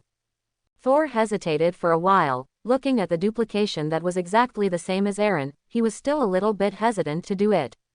Tell me first, what exactly do you want me to try? Try the defense of my enchanted armor. I have given it a small energy shield. According to my calculations, ordinary damage cannot damage it. As long as you don't use all your strength. Just as Aaron finished speaking, a voice full of surprise suddenly remembered. Wait, energy shield. Do you mean energy shield magic? How did you know it? The Queen Mother didn't tell me. Speaking of this, Loki immediately realized that he was suspected of surveillance, and immediately changed his words, ahem. I mean, you didn't ask the Queen for advice these days. When did you learn this magic? Aaron raised his eyebrows and said, the Queen once said that I can ask any teacher in the School of Magic about this question. He did not say who taught him the power shield magic. The 3 names of Amora are not suitable for speaking in front of everyone. After all, everyone is disgusted by the name. Once they say it, there is a high probability that they will make Aaron stop interacting with each other and babble for a long time. Loki frowned, feeling more and more out of his calculations. I thought that I could know what magic Aaron had learned just by wandering around Frigga's place often. But forget that the other party has this privilege. Without his knowledge, Aaron also learned a magic that even he didn't know. It's just too hard to guard against. Aaron, you are indeed my lifelong enemy in magic. Loki has a headache. He finds that as long as it is related to Aaron, he is unpredictable, and the other party can always surprise people in unexpected ways. After being interrupted by Loki, Thor finally chose to trust Aaron. He is very optimistic about Aaron's magic, and now he is only shooting a duplication. Even if the energy shield in Aaron's mouth can't resist it, it won't really cause any damage. Then, Thor held Mjolnir high. Dazzling thunder condenses. In the next second, the thunder pierced the sky and rushed straight to the materialized duplication. When thunder was about to approach, duplication's battle armor seemed to be stimulated, and immediately expanded a golden barrier to block thunder's attack. Seeing this, Thor's interest rose again. Come again. This time, he increased his energy output. A larger thunder snake slammed into it with a sting. Although the energy shield was still not damaged, the entity duplication was knocked back again and again by the impact. Simply no problem. Okay, it's actually able to block this level of attack, then try this again. The 2 defeats aroused Thor's desire to win, and this time, he almost used all his strength. The sky is affected by its divine power, and dark clouds are already gathering. Thunderbolts danced wantonly in the air. Then, under the guidance of Thor, thunder broke through the energy shield in one fell swoop with unprecedented power. Its power was only restrained for a moment, and then continued down, sending Aaron duplication and his battle armor into the air. As expected, under the attack of Thor's almost full spell, the entity duplication without other measures was directly shattered. Only a broken armor was left in place. Seeing this scene, Aaron's heart skipped a beat. Is this Thor's strength? This is still his unawakened state. Once awakened, under full attack, he can even knock Hela offline for a while. LV5's energy shield is still too weak. I'm afraid, only an energy shield upgraded to LV6 or even LV7 can completely withstand Thor's thunderstrike. Generally speaking, the enchantment on the equipment is not as good as the magic level of the enchanter originally. But Aaron is different. He has the ability to reward those who work hard, and he can already endow objects with magic that is equal to his own magic level. In other words, the energy shield activated by the entity duplication armor is no different from the energy shield he uses. If it were him to resist Thor's blow, if he didn't escape, he would definitely die. Definitely, he is a magician, so it is impossible to really confront Thor head-on. Thor's thunder is divine power, both in quality and quantity, much stronger than ordinary magic. And his level of magic is not enough to advance to become a god. Perhaps only by further improvement can it become a new god-level magic. I'm so sorry Aaron, I hacked your gear. After Thor destroyed the armor with one blow, he said in embarrassment. It's okay, I still have these things. Aaron waved his hand to show that he didn't care, and took out a similarly enchanted armor from the space. In fact, with his magical strength, there is no need for a battle armor with an LV5 energy shield engraved on it. But this piece of equipment has an advantage, that is, it can automatically activate the protection without actively using it. If faced with some sneak attacks, it may be able to play a gratifying role. Seeing that Aaron has other armors, Thor was relieved, and at the same time wondered, there is something wrong with this attack, why do I feel that the protection of the energy shield is weaker? Based on my previous 2 attacks, even if the energy shield couldn't withstand my full blow, it wouldn't be so easy. Hearing Thor's question, Aaron was a little surprised. It seemed that Thor was the same as he remembered, thick and thin, and not a pure reckless man. In the test, you can also perceive the hidden details in the 3 protections. Enchanting equipment is just a dead thing after all. Even if I endow it with a powerful magic protection ability, I don't have a steady supply of magic power for it. When all the magic power above is consumed, the protection ability will be greatly reduced. The first 2 thunderbolts have already caused it to lose a certain amount of energy. When the 3rd attack falls, the energy is no longer enough to continue to support it, and it will naturally be easily crushed by the thunderbolt. This is the flaw of enchanted equipment, especially enchanted equipment that requires a lot of magic support. Its original protection depends entirely on the magic it is given and the magic that comes with it. When Aaron made the enchanted armor, he didn't give much mana reserve. After all, it's just an experiment. When it is time to create a god-level armor such as the Destroyer armor, it will not be too late to infuse a lot of magic power into it. It is also true that a battle armor that loses its magic power supply looks so vulnerable. This defect is actually a common phenomenon. Looking at the spears, sharp swords and even shields in the hands of all warriors, they have actually undergone various enchantments and are not pure melee weapons. If necessary, they can even unleash energy beams on the enemy. But they are not magicians. Once the magic power in the weapon is exhausted, the enchanted equipment will become ordinary Uru metal equipment, and will no longer have the sharpness and protection bonus brought by enchantment. So it is generally unnecessary. They will not use energy attacks indiscriminately like other civilizations. Moreover, enchanted equipment is not the magician himself, and generally does not have the feature of automatic energy absorbing. Even though Uru metal has strong magic conductivity and certain magic power reserves, it is still a relatively rare metal. The metal that can be mass-produced will not be so strong no matter how strong it is. Just like this quiz. If it was Aaron, although it would still be broken by Thor's full blow in the end, it would definitely last longer. So it is. It seems that my Meow hammer is the most powerful. I have never worried that it will not be able to take me to fly because of insufficient energy. Thor touched the Meow hammer like a dog, so proud that people couldn't help but beat him up. Loki was still thinking about other things, but when he heard Thor say that, he looked straight at Mjolnir. Those salivating little eyes could hardly be hidden from a long distance away. Then his eyes moved up, staring at Thor resentfully. If I were the one who got Mjolnir, maybe I'm Thor. And what about Thor? Odin is so eccentric. Why didn't you give me an artifact, but gave it to a reckless man instead? Unlike Loki, Aaron simply ignores Thor's self-satisfaction. Mjolnir is a product jointly created by Odin and Dwarf King, and it is also Odin at its peak. And how long has he been learning magic?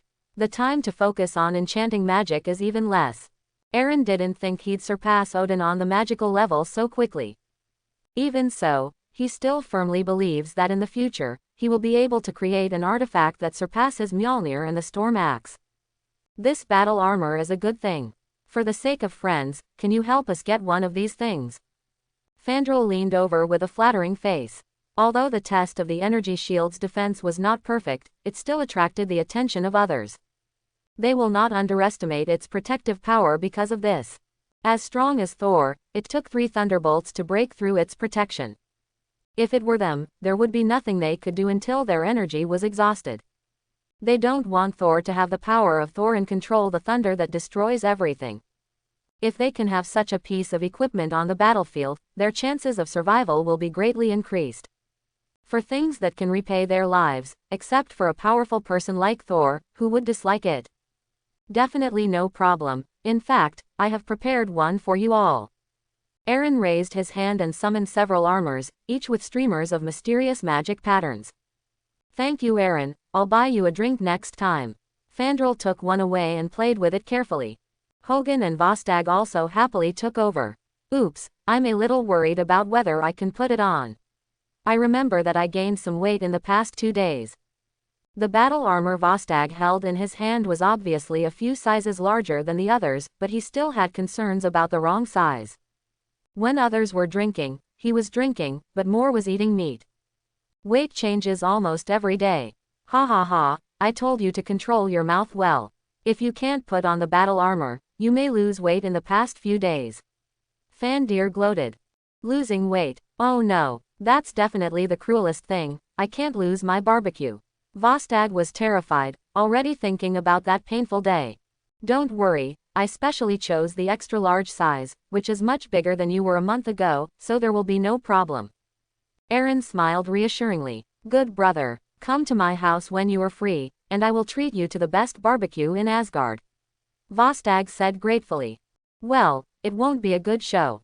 Fandral shook his head regretfully, with an extremely disappointed expression. HMPH, wait for me, Fandral, next time I will tell the girls all about your good things. No, I was wrong. Sighed. Loki looked at the armor left in Aaron's hand, and his heart moved.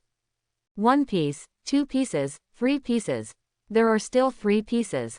Besides Sif and Thor, I have one too. Aaron's so good.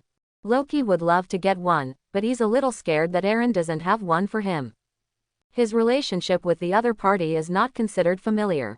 They even secretly regard each other as competitors. I want to laugh at every chance I get. If it were him who was being targeted so much, he would definitely not give the other party a good look. Loki, take it. To Loki's surprise, Aaron threw him an enchanted armor. This confused Loki. I really have it. Did Aaron really consider himself a friend? But for some reason, the senses returned by the cold armor in his hand were still a little warm. Aaron didn't know what Loki was thinking, he just felt that it would be unreasonable not to prepare one for Loki. After all, we usually get together. Whether they are friends or not, at least in the eyes of others, the relationship between them is good. Coupled with Aaron's sense of Loki, it's not bad. I just feel repulsed based on the name and blood of the opponent's god of tricks. Moreover, it is just a battle armor with an LV5 energy shield, so there is no need to pay too much attention to it. Aaron looked to Thor, who waved his hand that he didn't need the armor. He is very satisfied with his battle armor, and it also contains a deeper meaning, that is, it represents the identity of the heir of Asgard, and there is no need to change a battle suit for a shield. Loki's armor also has meaning and is his favorite decoration. Aaron gave him just an ordinary armor, which didn't satisfy his aesthetics. But he is a magician, and it is easy to change the appearance of the armor. As soon as his hand touched it, the enchanted armor became exactly the same as the one on his body. Shapeshifting, one of Loki's signature spells. For this magic, Eren is very greedy. This magic has a wide range of uses, and it is one of several magics he wants. By the way, this time I went to see Frigg, just in time to learn the shapeshifting technique. After chatting with a few people, Eren greeted Thor and the others, and separated from them to the Academy of Magic. Come to the School of Magic. Frigg has been waiting for a long time. It was still the classroom where the last meeting was. This time, besides Frigga, Irene was also there. Seeing Eren coming, Frigga showed a soft smile, and rarely joked. Irene, Eren seems to be a little different from what you said. I heard you said that he is very interested in new magic. Why, since he studied with me, I haven't seen it for days. Could it be that I'm old and not as attractive as young and beautiful teachers like you? It's not like that, Queen. Although it was clear that Frigga was not angry, Irene still hurriedly said, Eren just learned too many complicated magics, and it takes some time to settle down. If it were us, I'm afraid we would just be proficient in these magics. It will take hundreds of years. No matter how evil he behaves, he is just a magic apprentice. Apprentice? I don't think it's that simple. Have you ever seen an apprentice who can make magic equipment so quickly? Frigga's eyes fell on Eren's armor, and based on her experience, it was easy to see the difference. Although the battle armor worn by other soldiers has also been enchanted, it is the exclusive equipment of the soldiers. Eren has not passed the warrior assessment and is not eligible to obtain it. Moreover, the magical fluctuations on Eren's armor are stronger than the armor worn by the elite guarding the Golden Hall. Obviously, this is a powerful piece of magic equipment. What? Have you learned enchanting? Hearing this, Irene looked at Eren quickly, with a bit of anxiety and reproach in her words.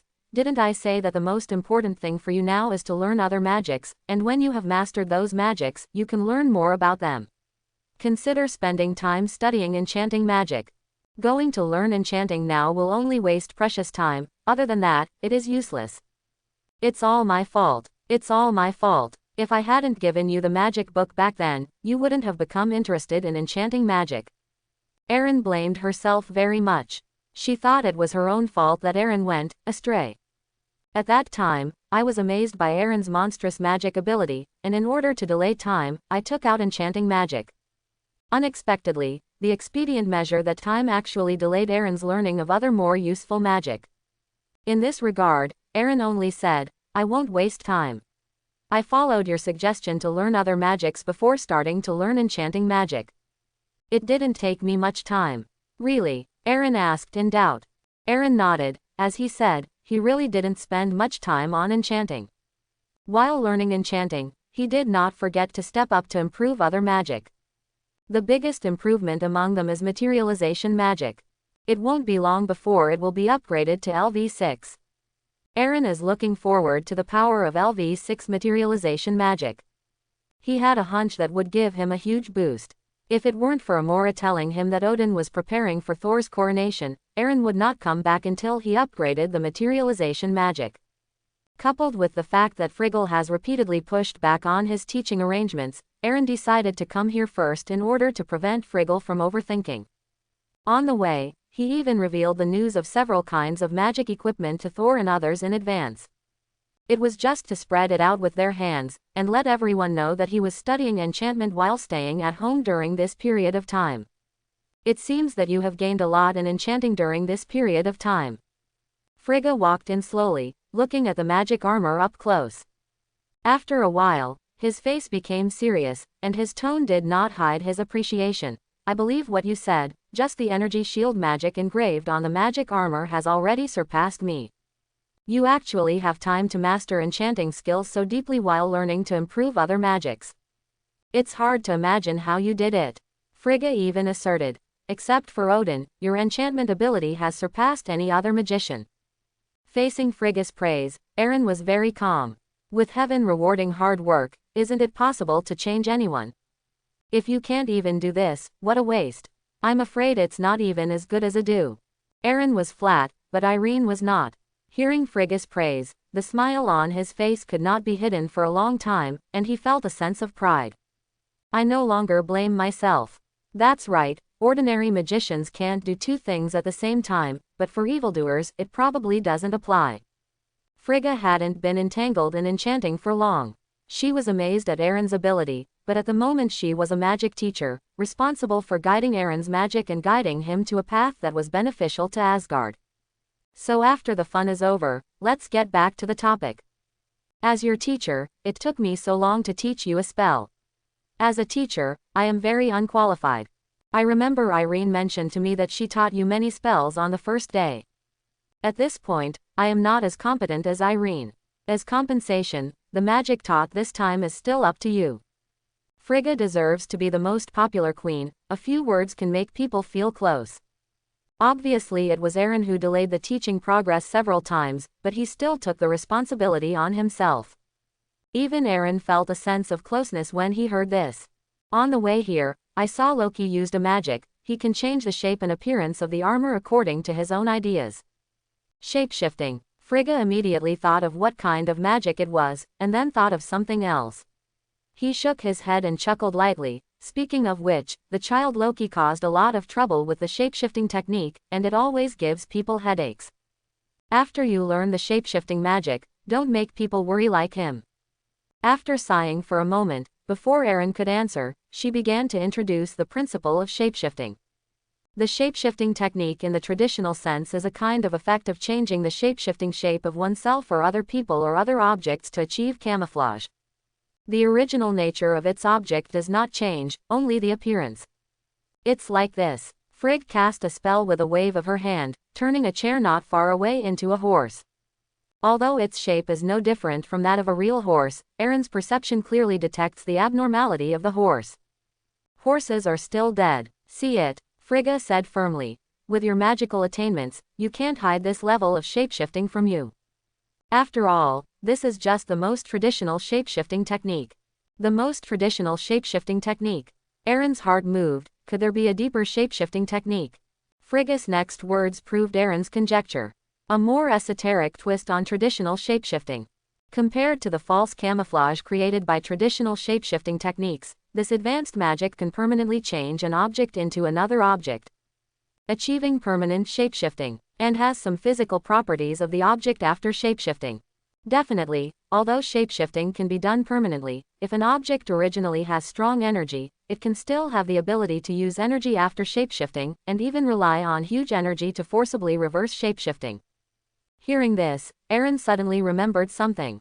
Frog Thor. In one universe, Loki once turned Thor into a frog. This is beyond the scope of traditional shapeshifting. Aaron also thought about how to achieve such a realistic effect simply by changing the camouflage of the object. Unless it's an illusion. But what Loki used several times was clearly not an illusion. And a blanket to fluff yourself up with. Phantom. Wrong.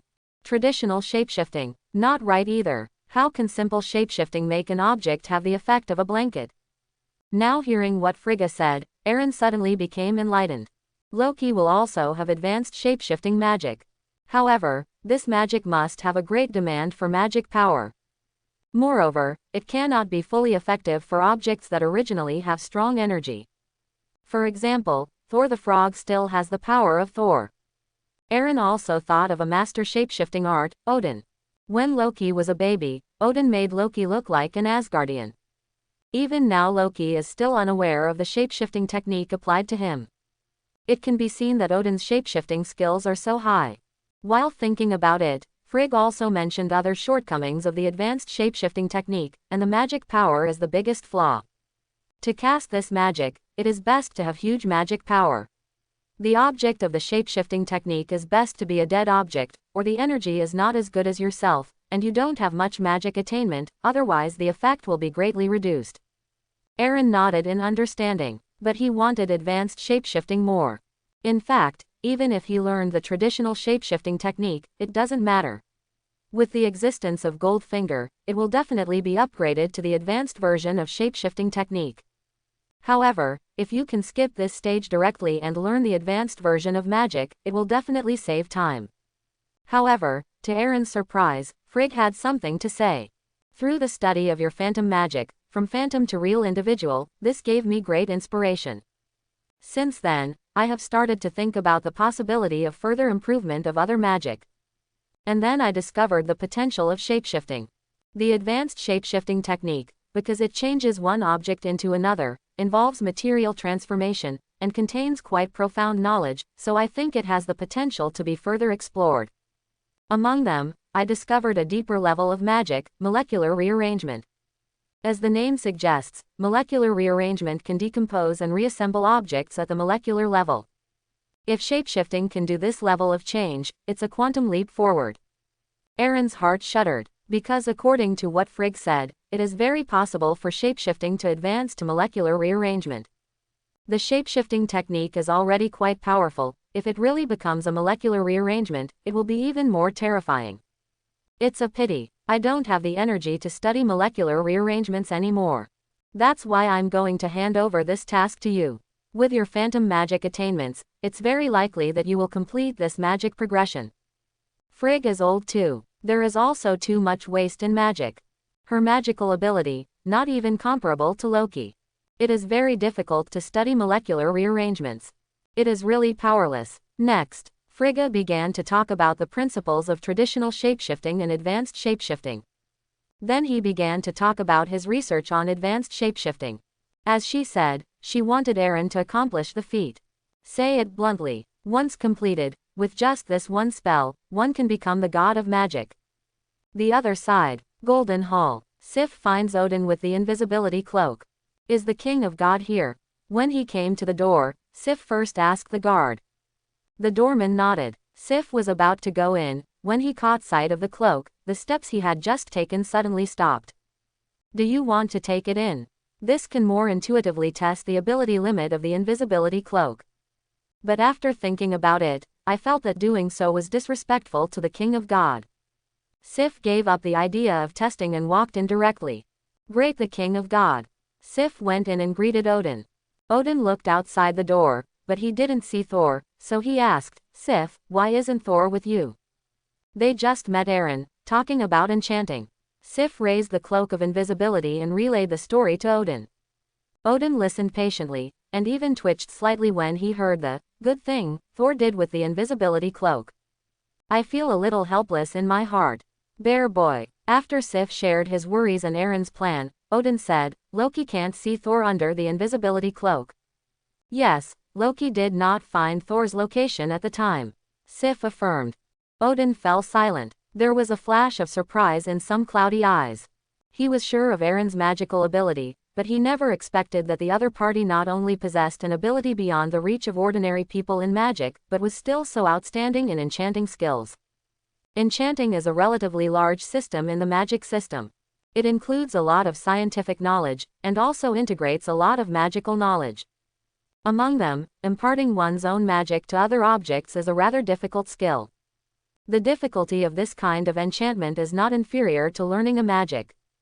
Moreover, each type of magic has different enchanting techniques. Aaron not only learned the enchanting skills of invisibility magic, but also allowed Thor to hide from Loki, who often used invisibility magic. It can be seen that the opponent's attainments in stealth magic and enchanting skills. After a moment of silence, Odin ordered, take it and try it. Sif put on the cloak without hesitation, and disappeared in the next second. Odin frowned, first tentatively looking for Sif's location.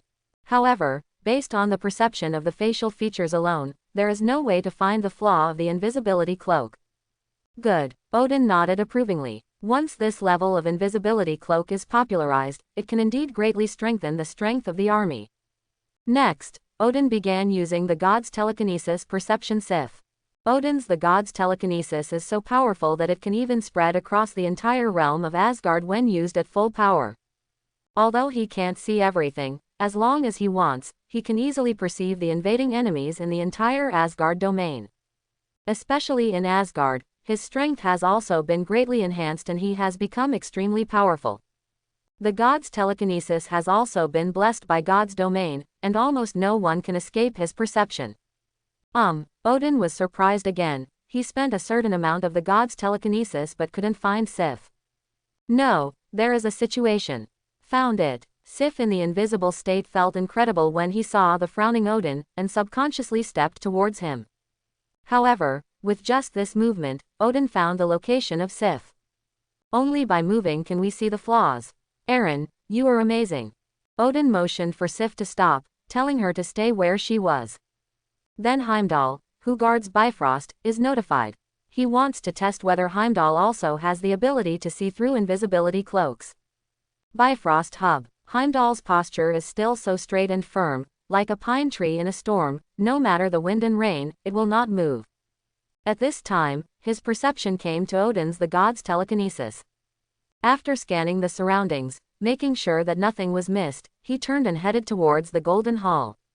After a while, great the Father of God.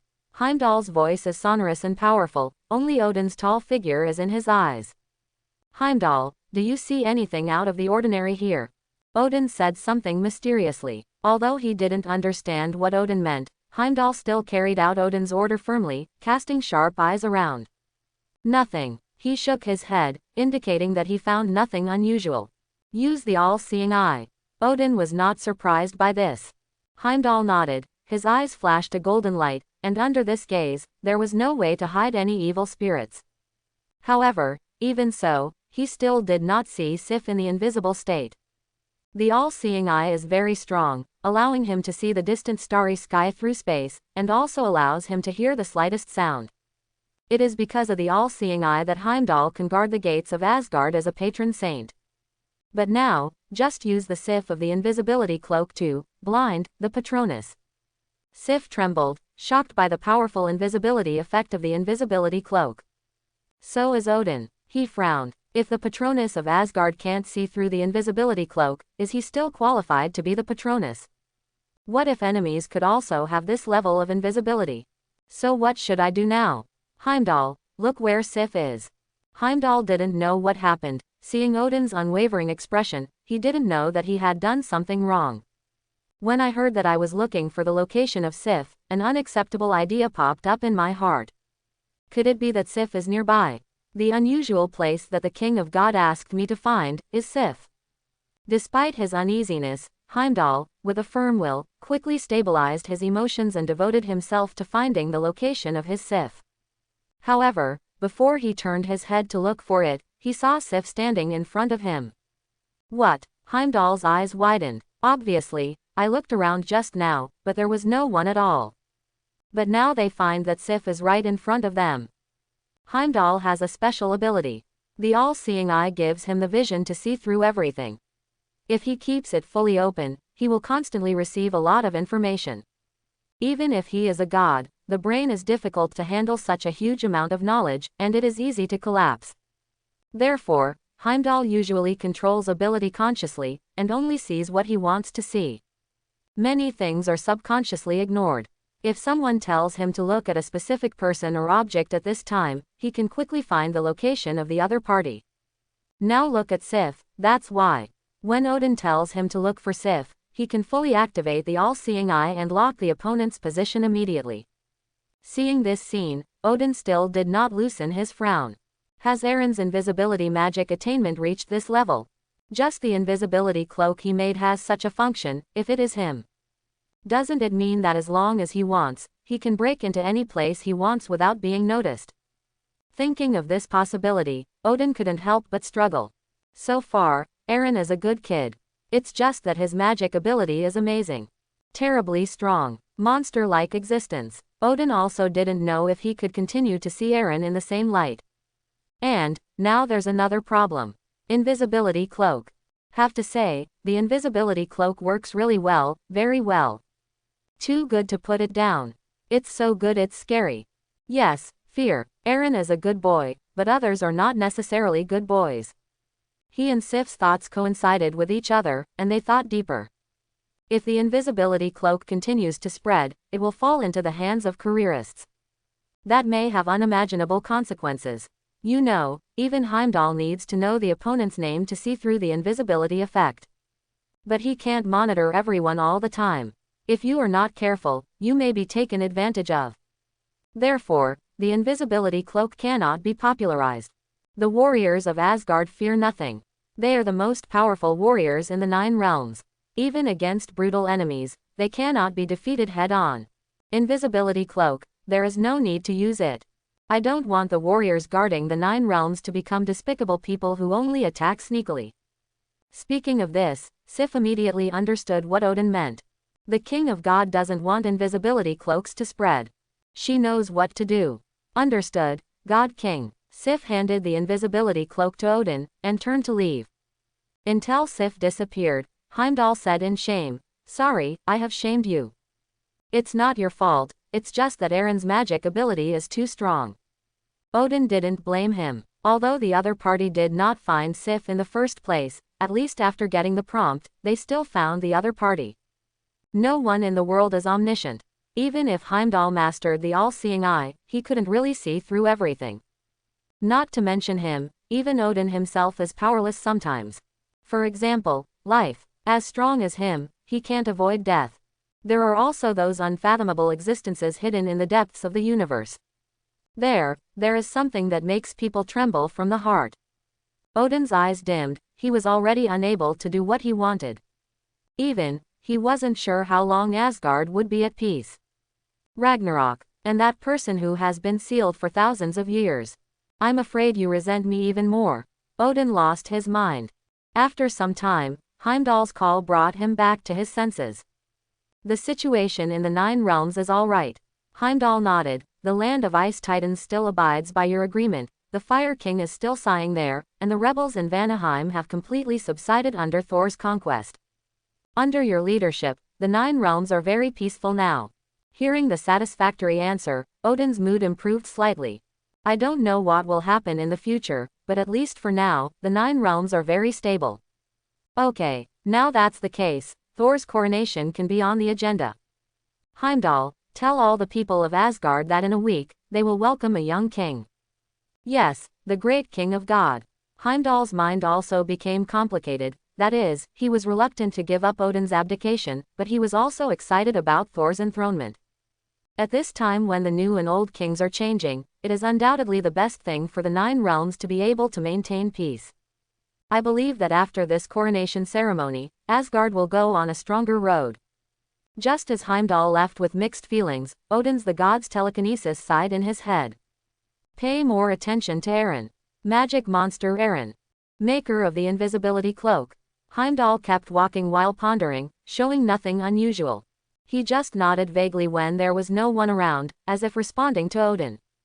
Inside the Golden Hall, Odin looked at Heimdall, who had long gone, and sighed again. Erin is a good boy, but a good boy sometimes goes astray. As Loki, he is also a good boy. As a king, Odin has a mind that is tolerant to all kinds of people, and he will not feel jealous because there is a person with extraordinary ability among his subjects. He also believes that no matter how strong Erin's ability is, it cannot be stronger than the power brought by the blood of the God King. Thor has the purest god bloodline, has the potential to be stronger than him. He firmly believes that Thor has the power to suppress all unstable factors. It's just that Thor still needs time to grow. Before Thor fully grows up, he needs to minimize the danger for him and ensure the stability of God's domain. Let Heimdall pay more attention to Erin, there is this consideration. Erin's magical ability is too strong. He was so strong that even if he had no intention of doing bad things, he still had to be guarded against. Academy of Magic. You performed a permanent shapeshifting technique seriously, and gained a little bit, the proficiency of the permanent shapeshifting book +1. You are serious. Erin has learned all the details about the advanced shapeshifting technique from Frigga. It also includes Frigga's research experience. Not long after listening, he started practicing the permanent shapeshifting technique directly in front of Frigg. The previous sense of déjà vu came over. Frigga and Irene are no strangers to this. After a few simple exercises, Erin stopped.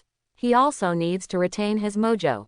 As for Frigga's high expectations, Erin replied more simply. Leave it to me, and I will give you a satisfactory answer. Words are full of confidence.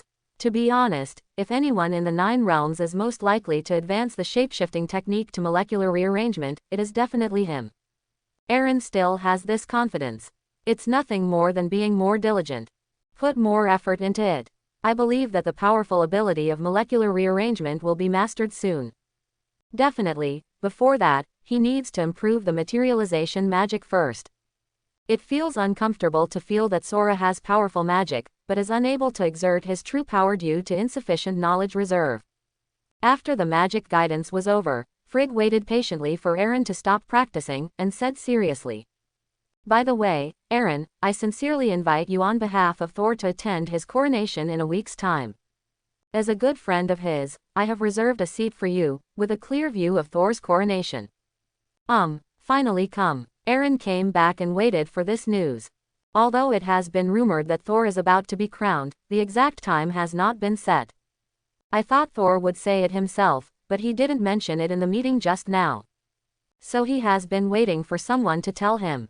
With his magical ability and relationship with Thor, he will definitely attract the attention of the upper echelons. It's just a little bit different from the imagination, which is too formal. Frigg actually personally invited him. It really flattered him a little. I'm excited to see that day come. Although there was a smile on the face, there was no such surprise in the heart. Because the coronation means that war is coming. Winter is coming.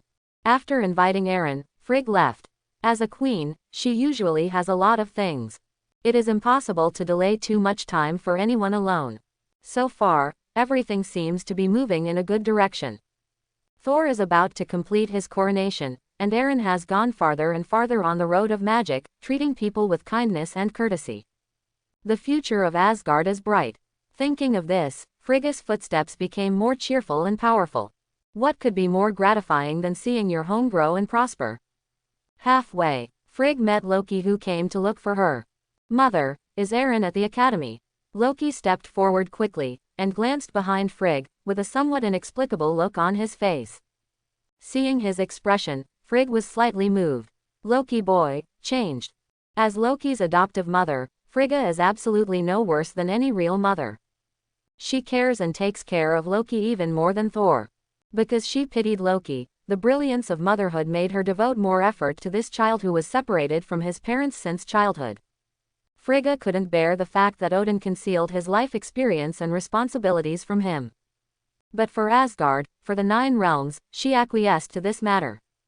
It's just that in normal times, he cares more about Loki.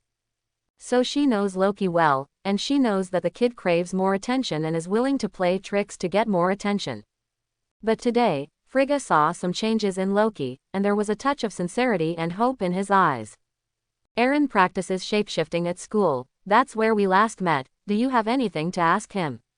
Nobody else. Loki looked slightly happy. He wanted to make sure of one thing, but he had to be alone with Eren. No, Irene is gone. When Frigga left, she also called Irene away, leaving the study space to Eren alone. Understood. I'll go find Eren first. Loki suppressed his excitement and nodded, and when he was leaving, he turned around and asked, Mother, what do you think of my enchanting ability? Frigga immediately understood his plan. It was obvious that he wanted to learn enchanting and take another route to gain attention. However, not everyone is Eren, who can learn magic and enchanting at the same time, and can guarantee to go hand in hand at the speed of selecting a superhuman. Loki. Frigga just opened her mouth, and just by looking at her face, Loki knew what she was going to say, so he quickly waved his hands. I see. Actually, sometimes when I think about it, the second magician in the 9 realms is pretty good too. After all, he is the man destined to be king. As a Mingjun, a king, one must have a big enough heart. Loki also believes that with his own wisdom, he can absolutely control everything. The other side, you cast the materialization magic seriously once, and you will gain a little. You have performed the materialization magic seriously once, and you have gained a little. The materialization magic proficiency +5, your materialization magic has been upgraded.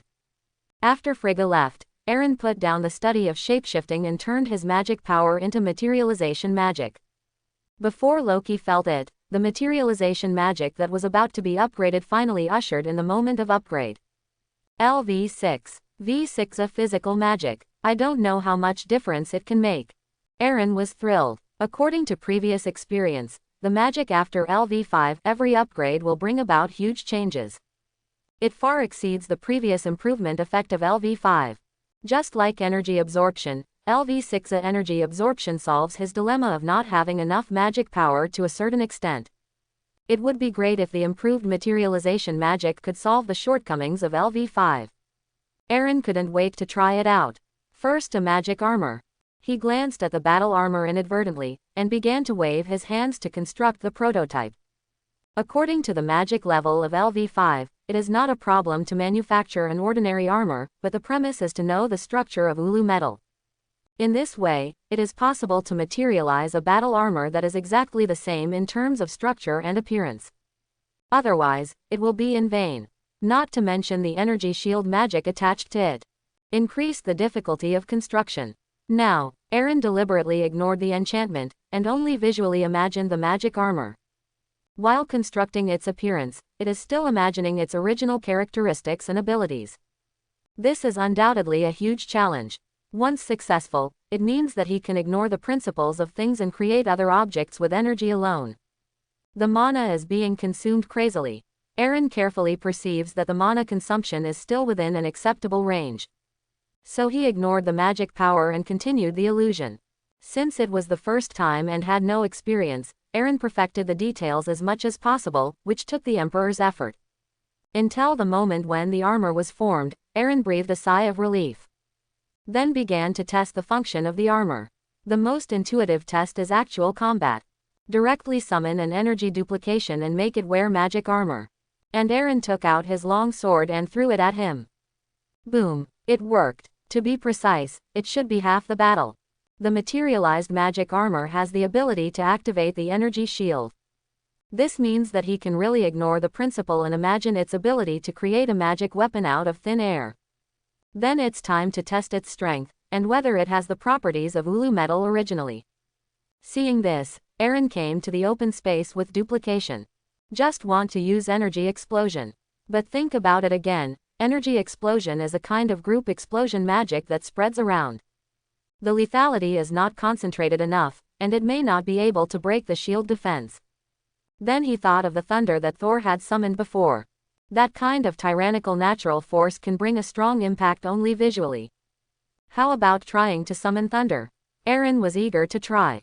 Although he doesn't have the power of thunder, but he has materialization magic, he can make illusions and then manifest them. Isn't it thunder? To put it bluntly, it is just a natural phenomenon. He even created the illusion of the energy shield, so summoning the thunder is also very reasonable. With this in mind, Aaron started directly. Imagining the scene where Thor summoned thunder, he lifted his hand up to build a huge amounts of phantom space.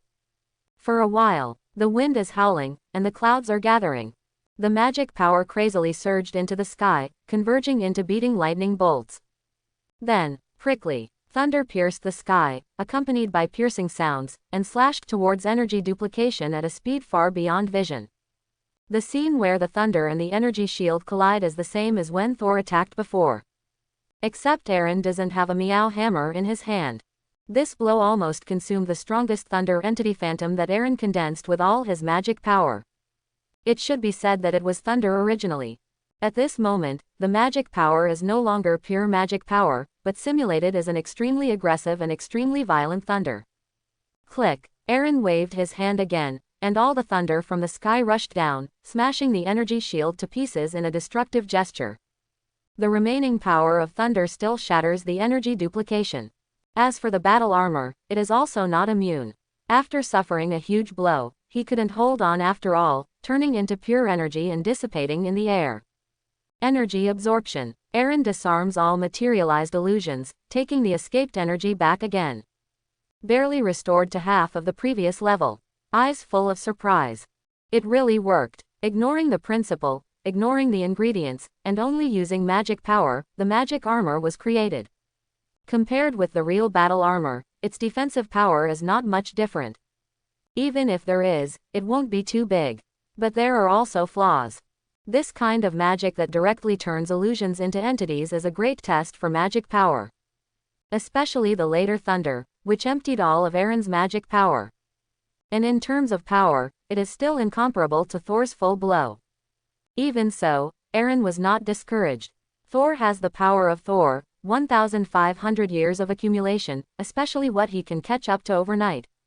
And, once he got the casket of ancient winters, the problem would be solved. That contains planet-level energy. Enough for him to spend a long time without drying up. Maybe, at that time, you can try to materialize Mjolnir.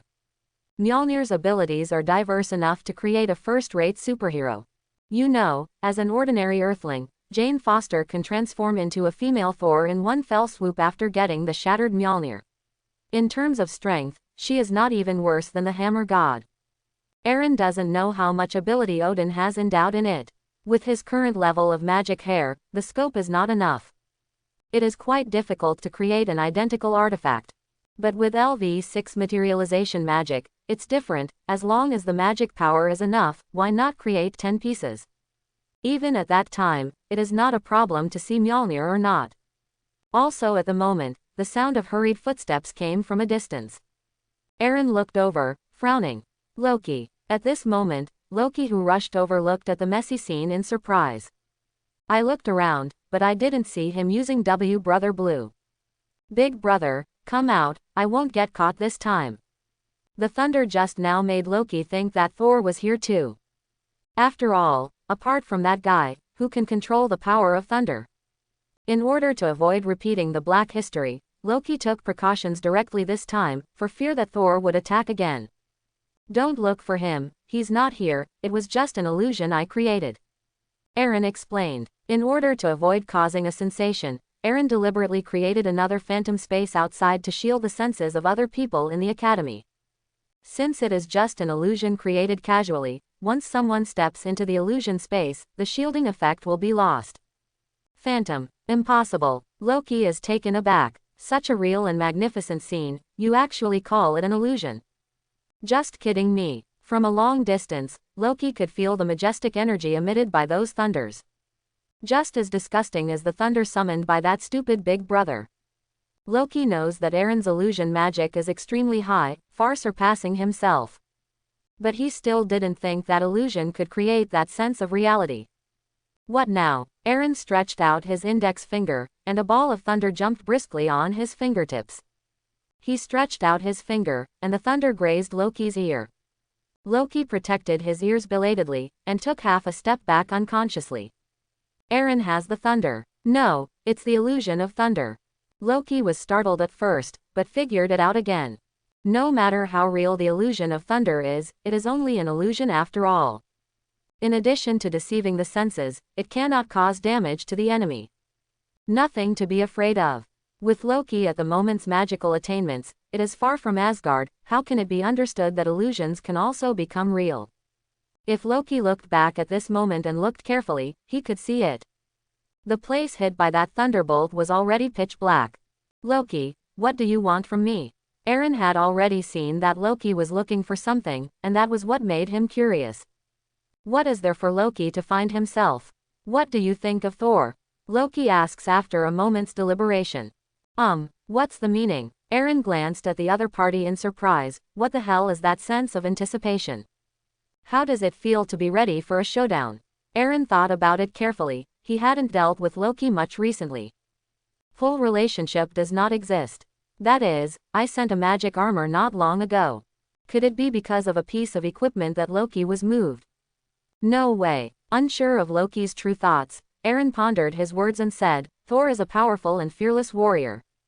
Yes, he's a fighter. As if meeting a confidant, Loki said excitedly, Thor is a warrior who only knows brute force. Loki, what do you mean? Aaron asked knowingly. Loki looked at Aaron carefully, without any perception of strong antipathy, and the expectation in his heart was even stronger. 470 is the coronation in a week. Do you think Thor is suitable? Loki's question was very particular. He didn't directly express his dissatisfaction with Thor, but secretly asked Aaron's thoughts. Suitable. Fit to be king of Asgard. Thor is not suitable, only suitable. Let me tell you, the three of you are not suitable. Hela is bloodthirsty and aggressive. Thor is conceited and reckless, irritable and warlike. As for Loki, although he is very smart and scheming, he can escape from danger every time. Even relying on bitter tricks, he easily divorced the temporarily formed Avengers. He is indeed the god of tricks. But in Aaron's opinion, the most inappropriate one is Loki. The reason is very simple, courage. In the Marvel world, strength is the most important thing. Relying on intrigue and cunning, Loki can get out of danger many times. But once he becomes the king of Asgard, the master of the 9 realms, it is undoubtedly a dream to rely on tricks to preserve the territory. As a king, you have to take care of the people below, not like now, you only need to protect yourself. Even if it is a negotiation, one has to be strong enough to be qualified to be on the negotiating table.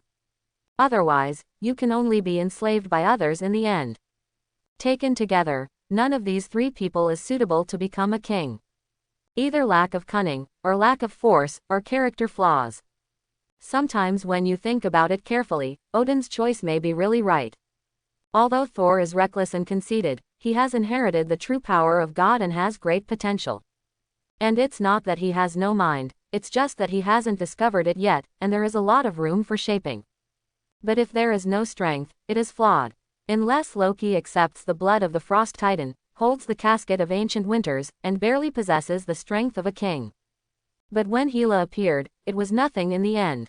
These thoughts were fleeting, and looking at Loki who was full of expectation, Aaron didn't know how to speak for a moment. Maybe wake up Loki. If Loki can understand the reason, maybe Asgard can continue to maintain peace for a while, and he can continue to grow stronger in a fairly quiet environment. At this time, the brain's alarm bells suddenly go off. A mysterious sense of spying swept around. Aaron didn't make a sound, but he had an answer in his heart. Heimdall, being watched so soon. Odin, as expected of you. As one of the few boss-level powerhouses in Marvel who can die of old age naturally, Odin's strength and strategy are top-notch. This, I have to admit. But Aaron wasn't panicking. Since Heimdall's gaze can be sensed, it's not a big problem. But now, Aaron was thinking about how to answer Loki. This is actually not difficult to answer. Just tell the truth. In fact, Odin also understands in his heart that Thor is not suitable to succeed the throne at this moment, but he doesn't have much time, which means he is a little paralyzed. Even so, Aaron has to consider more aspects. He still needs time. Then, under Loki's expectant eyes, Aaron said concisely. The 9 realms are peaceful, and Thor is fitting. Very suitable. Hearing these 3 words, Luigi suddenly became irritable. I thought that Aaron would be a little different from the others, and maybe it was worth his advance. But now it seems that he is still not smart enough to see someone who is really suitable to sit on the throne. But not long after, Loki thought of the previous words again. Is the 9 realms peaceful? What's the meaning? Is there any connection? Could it be that it is inappropriate if there is no peace? If yes, it's easy. Because there will be no peace in the 9 realms soon. Loki observes Aaron with questioning eyes. As long as he can find evidence that fits his idea, it means that Aaron is worth wooing in advance. He has a big magician who is far stronger than the 3 warriors of Asgard and Sif to assist him. I believe he can also maintain Asgard and maintain the peace of the 9 realms. Even become the wisest king in the history of Asgard. Aaron didn't continue, however. There is no explanation. Because there is no need. If there is peace in the 9 realms, as long as the person enthroned is not a feint or tyrant, it is suitable to replace anyone. Conversely, if there is no peace in the 9 realms, it will be useless to replace anyone. I don't even look at what ghosts and monsters appear behind. The long-famed Hela, the perfect Serta, the Infinity Gauntlet Thanos, the dimensional Mephistodormammu, Kong the Conqueror. If the group of gods is also counted, there are a lot of gods in the universe. This lineup, not to mention Thor and Loki, even if Odin played in his heyday, he still has to fall straight. Loki didn't understand this. He wanted to ask, but he had no chance. With the arrival of Sif, all problems are solved. Loki gave Sif a hard look, and walked away. Sif feels baffled. What happened? Sif looked at Aaron, puzzled. It's okay, Loki's just a little out of his mind. Aaron waved his hand and said casually. From his point of view, Loki really couldn't think about it. Other people would have avoided it long ago. Why bother to go through this muddy water? Sif nodded half understanding, then turned around and ignored the point. She rarely cared about things related to Loki, and she didn't like him from the bottom of her heart. I told the gods about the invisibility cloak. What he meant was to stop making the invisibility cloak. Soldiers of Asgard, don't bother to use sneak attacks. We should defeat the enemy upright and show our bravery. Sif relayed Odin's meaning with a serious face. Aaron frowned. then nodded, understood, where is my cloak? Glancing at Sif, she realized that the cloak she had taken was not on her body. I gave it to the King of God. The King of God may have put it in a secret and safe place, and no one can get it. Sif 487 was apologetic, realized that his behavior was inappropriate, and quickly explained, Aaron, it's not that I don't want to take it back, but the invisibility cloak you made is too powerful. Both God King and Heimdall have tried it before, and both need to do their best to see the flaw. If someone gets hold of your cloak and does evil when others are unsuspecting, it will seriously affect the peace and order. Speaking of this, Sif added, although the King of Gods didn't say it, what he meant was that in the future, we must never make invisibility cloaks, let alone pass them on. When Sif mentioned Heimdall, Aaron's perception cast his gaze on himself, swayed unnaturally, and soon disappeared. This made Aaron more sure that he really caused Odin's fear. Maybe it's because of the invisibility cloak thing. The appearance of the cloak made Odin alert in advance. This is not surprising. History has proved one point, no matter how wise a king is, it is impossible for him to be tolerant of all rivers. Don't worry, I know what to do, Aaron replied, reassuring Tiff. Probably out of guilt, Sif B found a topic and chatted for a few words before leaving in a hurry. Aaron didn't stop her, watched her leave, and started studying again. Shapeshifting takes time to improve. He also wanted to grasp molecular rearrangements as early as possible. And the war is coming. Heimdall, far away in Bifrost, averted his sight from visiting Aaron. For what Sif said, that firm heart can't help but have a little bit of ripples. Shame on, he didn't see through the invisibility cloak. And still under the watchful eye of the Father of God, committing such mistakes. Heimdall, what kind of Patronus are you? This is dereliction of duty. Blind the expectations and gifts of the Father of God to you. After a brief introspection, Heimdall returned to his post and began guarding 24 hours a day throughout the year. He wants to use practical actions to prove that Odin's love is correct and that he is capable of fulfilling the duties of the patron saint. Time flies like a fleeting moment. On this day, the wind and the sun are beautiful. Asgard God's domain ushered in a grand occasion that is rare in 1,000 years. The land is about to welcome a new king. Thor's coronation begins. Early in the morning, tens of thousands of people from all regions gathered in Golden Hall. More than half of them are unarmed civilians, wearing Nordic-style robes and standing close to each other under the main seat. Only a small number of troops maintained order at the scene. More soldiers are still guarding outside, beware of foreign invasion. Commoners are still 2 steps away from the throne. Frigga is standing at the top of the stairs below, leaning on Odin's right hand.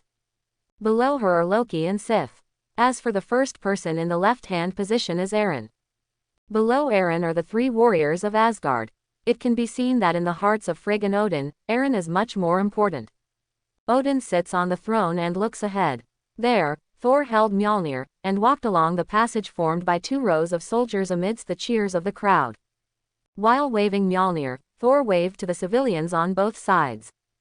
The wave of cheers flooded the entire space. Standing on the other side, Aaron clearly saw the envy hidden in Loki's eyes. That's what Loki craves most. Only, it is Thor who walks in the passage, not him. In the past few days, in order to avoid being entangled by Loki, Aaron has not gone out and concentrated on studying magic.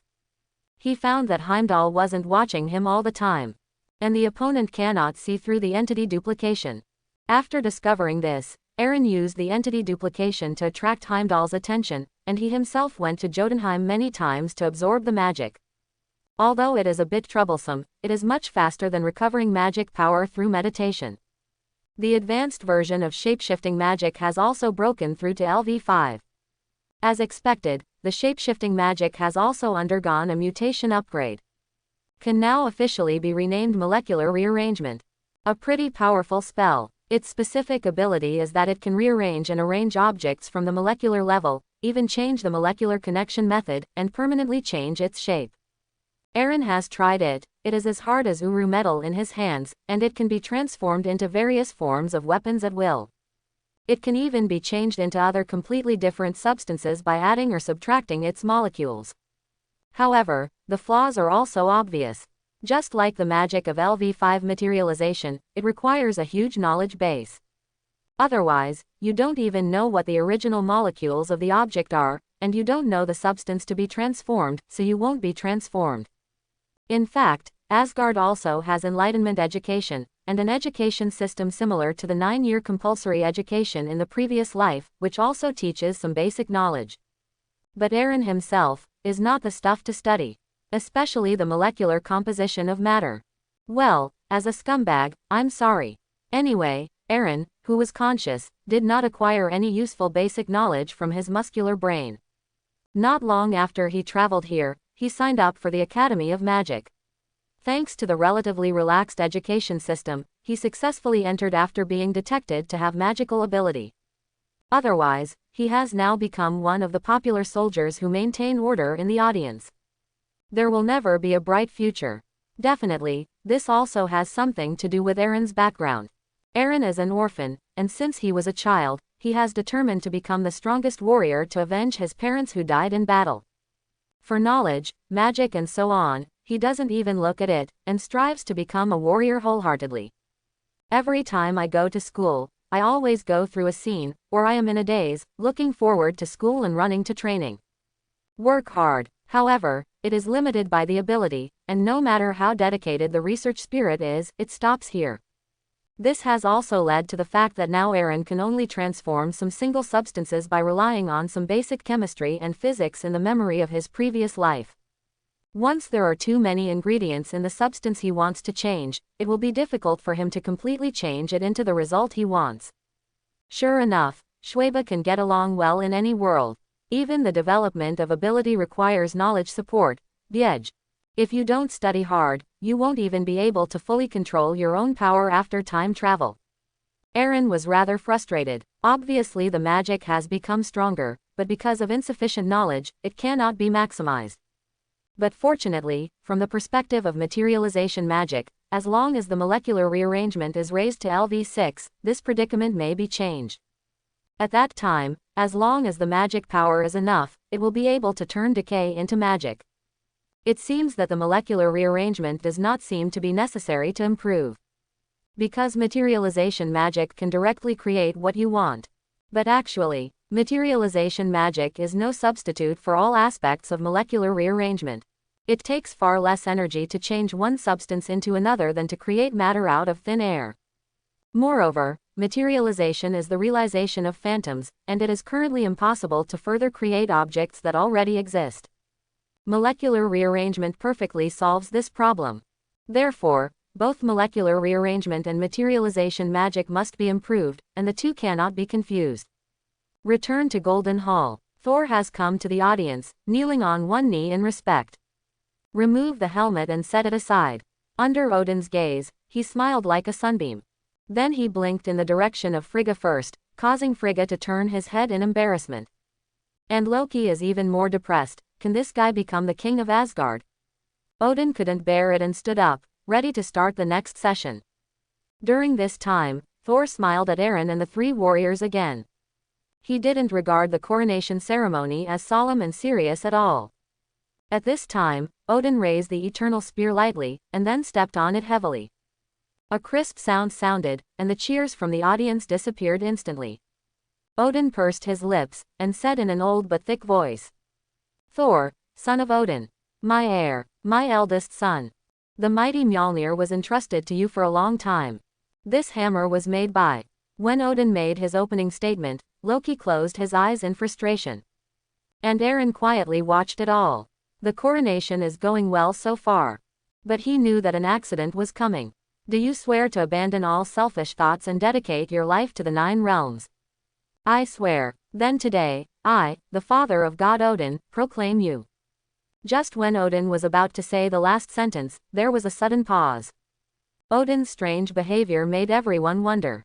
Frigga was very worried. Thor is also rarely serious. Everyone is wondering what happened to make Odin suspend the main coronation ceremony.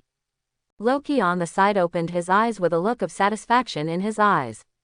All of this scene fell into Eren's eyes exactly. As one of the important figures in Asgard, he witnessed the beginning of the coronation. Perhaps it will also see Asgard go to Ragnarok at the same time. This moment, Eren suddenly wondered, Do you want to stop Ragnarok's series of events? Or just let it go and continue walking according to the timeline you are familiar with? With the existence of Goldfinger, he is confident that he can protect Asgard from being destroyed when the crisis comes. But he is worried that the world will go on a completely strange path and lead to more unpredictable crises. This worry was quickly cast aside. The butterfly's wings were already waving the moment I entered the Magic Academy. The future is already unpredictable. My ultimate goal is to become stronger and survive. During this process, you can also do some things that you can do with your hands and feet. Asgard, after all, is where I lived for 1,000 years. Aaron's consciousness awakening was very late, and he made many changes in order to survive. After all, the previous consciousness affected him a lot. For example, the desire for revenge, the desire to protect Asgard. Aaron could just sit back and watch everything happen according to the original track, but his previous consciousness made him unwilling to sit by and watch. Forget it, everything is done according to the heart. It's not impossible to do within the scope of one's ability. If you keep avoiding, even if you have power in the end, you will lose a lot of things. Choice power or something else. Only children make choices, because people want them all. At this moment, Aaron makes a decision. When I looked around again, I no longer saw the blankness and indifference of the past. Frost Titan. Throne. Odin has discovered that the treasury has been invaded by the Frost Titan, and quickly controls the destroyer armor through the Eternal Gun to prevent the Frost Titan from moving. At the same time announced loudly. The coronation is aborted. Thor, Loki, follow me. Frost Titan. Those closest to Odin were shocked when they heard these words. Could it be that the Frost Titans invaded Asgard at this time? How dare they? The two countries have signed a 1,000-year-old non-aggression pact. And it was a bad thing at Thor's coronation. Thor was so angry that he picked up his hammer and followed. Loki glanced at Aaron before leaving. Standing opposite Aaron, he found some clues, always felt that some changes seemed to have taken place in Aaron. Did Aaron know about the Frost Titan invasion of the vault before Odin? What kind of magic again? As Odin left the field, the people went home in doubt under the command of the soldiers. They didn't know what happened, let alone that the coronation was over. Frost Titan. What a bad thing at this critical moment. Thor's coronation will be postponed again. Fandral said indignantly, are they going to tear up the treaty and declare war on Asgard? Probably not. If the Frost Titans go to war, then the King of God will not just call away Thor and Odin, but will tell us to summon an army to conquer those titans. Sif analyzed calmly. What the hell happened then? Volstagg wondered. Whatever happens, Sundine has something to do with the Frost Titan. Hogun replied. No need to guess, the Frost Titan has invaded the Golden Hall. Aaron started talking. How do you know? With that group of titans, how did they enter the Golden Hall under the watchful eyes of Heimdall, and went through heavy defenses? Fandral looked over. It's magic. Aaron didn't explain Fandral's question. It's best for Odin to deal with Loki himself. He didn't teach his children well, so he didn't have the time to teach them for them. Get ready, we're probably going to have a fight with the Frost Titan. Fight, and Frost Titan. Sif and the three warriors looked at each other. Is the King of God ready to attack Jotunheim's titans? Fandral frowned, but once the war starts, Thor's coronation will have to be postponed for a long time. No, Aaron shook his head and said, it is Sol who waged war on Jotunheim. Thor, how could he? The coronation is not yet over, and now he is not king of Asgard, and has no right to make war on Jotunheim. Sif was the first to object. Yeah, I think it's more likely that the King of God will go to war against the group of titans, defeat them again just like 1,000 years ago, and let them be honest for another 1,000 years. Volstagg echoed, waving his hand. The God King will not go to war, what he needs is peace and stability. Before Aaron could speak, Hogun refuted Volstagg's words. That's right. Aaron gave him an appreciative look. Hogun, who has always spoken very little, saw very accurately this time. Odin is definitely not willing to go to war. He is old and frail, and he is unable to maintain the seal of Hela at the same time. Aaron even suspects that if Odin really has the day to fight with all his strength, no matter whether he wins or loses, he will die. That is to fight with the last energy and energy of the whole body, as if returning to the light, the ending is mortal. Therefore, Regarding the Frost Titan invasion, what Odin thought was only to find the defense loopholes and block them, instead of fighting the Frost Titans to the death. After all, the casket of ancient winters was not lost, so there was no need to waste the last trace of vitality. But how is it possible for Thor? Sif didn't believe it. Today was supposed to be Thor's day of glory. Aaron reminded. That day will come sooner or later, but it's only 2 days late. Sif retorted immediately. If I say that Thor has determined since he was a child to be like his father, leading an army to attack Jotunheim bravely and kill all the Frost Titans, would you still think so? Well, now, Sif is not rebutting. Thor's idea was actually told to them before. They also took this as a joke at first, and promised to complete this feat with Thor. But in fact, how can Thor kill what the King of God has never done before? Moreover, Frost Titan is not a good stubble. There is even a rumor of an ice demon in Asgard. They are used to haunting at night, specially catching those children who are disobedient and running around. Every child has been frightened by the rumors of ice demons, and when they go out at night, they are worried that an ice demon will emerge from the dark. This shows the status of Frost Titan in the eyes of Asgard people. It's a synonym for evil. While talking, several people came to another place in Golden Hall. This is a place where several people often meet. All kinds of delicious food and wine are often piled up for eating. When he came here, Vostage began to work on food. The others found a place to sit down. Aaron, this is the first time. I hope you're wrong. Fandral shrugged and said, if Thor really went to war against the Frost Titan, then he would definitely not send out an army, that is to say. He looked at the few people present and said with a wry smile, we must be one of them. No matter how you think about breaking into Jotunheim with a few people, it is impossible to win. Aaron drank in silence, did not answer Fandral, and began to think about the next plan in his mind. Without a doubt, with Loki around, Thor would have fought the Frost Titan. It also fits Thor's reckless and arrogant character. During this period of time, Thor has gradually been fascinated by his invincible victories. He might have had the idea that the Frost Titan was nothing more than that. He can do what Odin can do. It's just that Odin also paid a huge price to completely defeat the Frost Titan. The war went on for many years, moving from Earth to Jotunheim, for which Odin still lost an eye.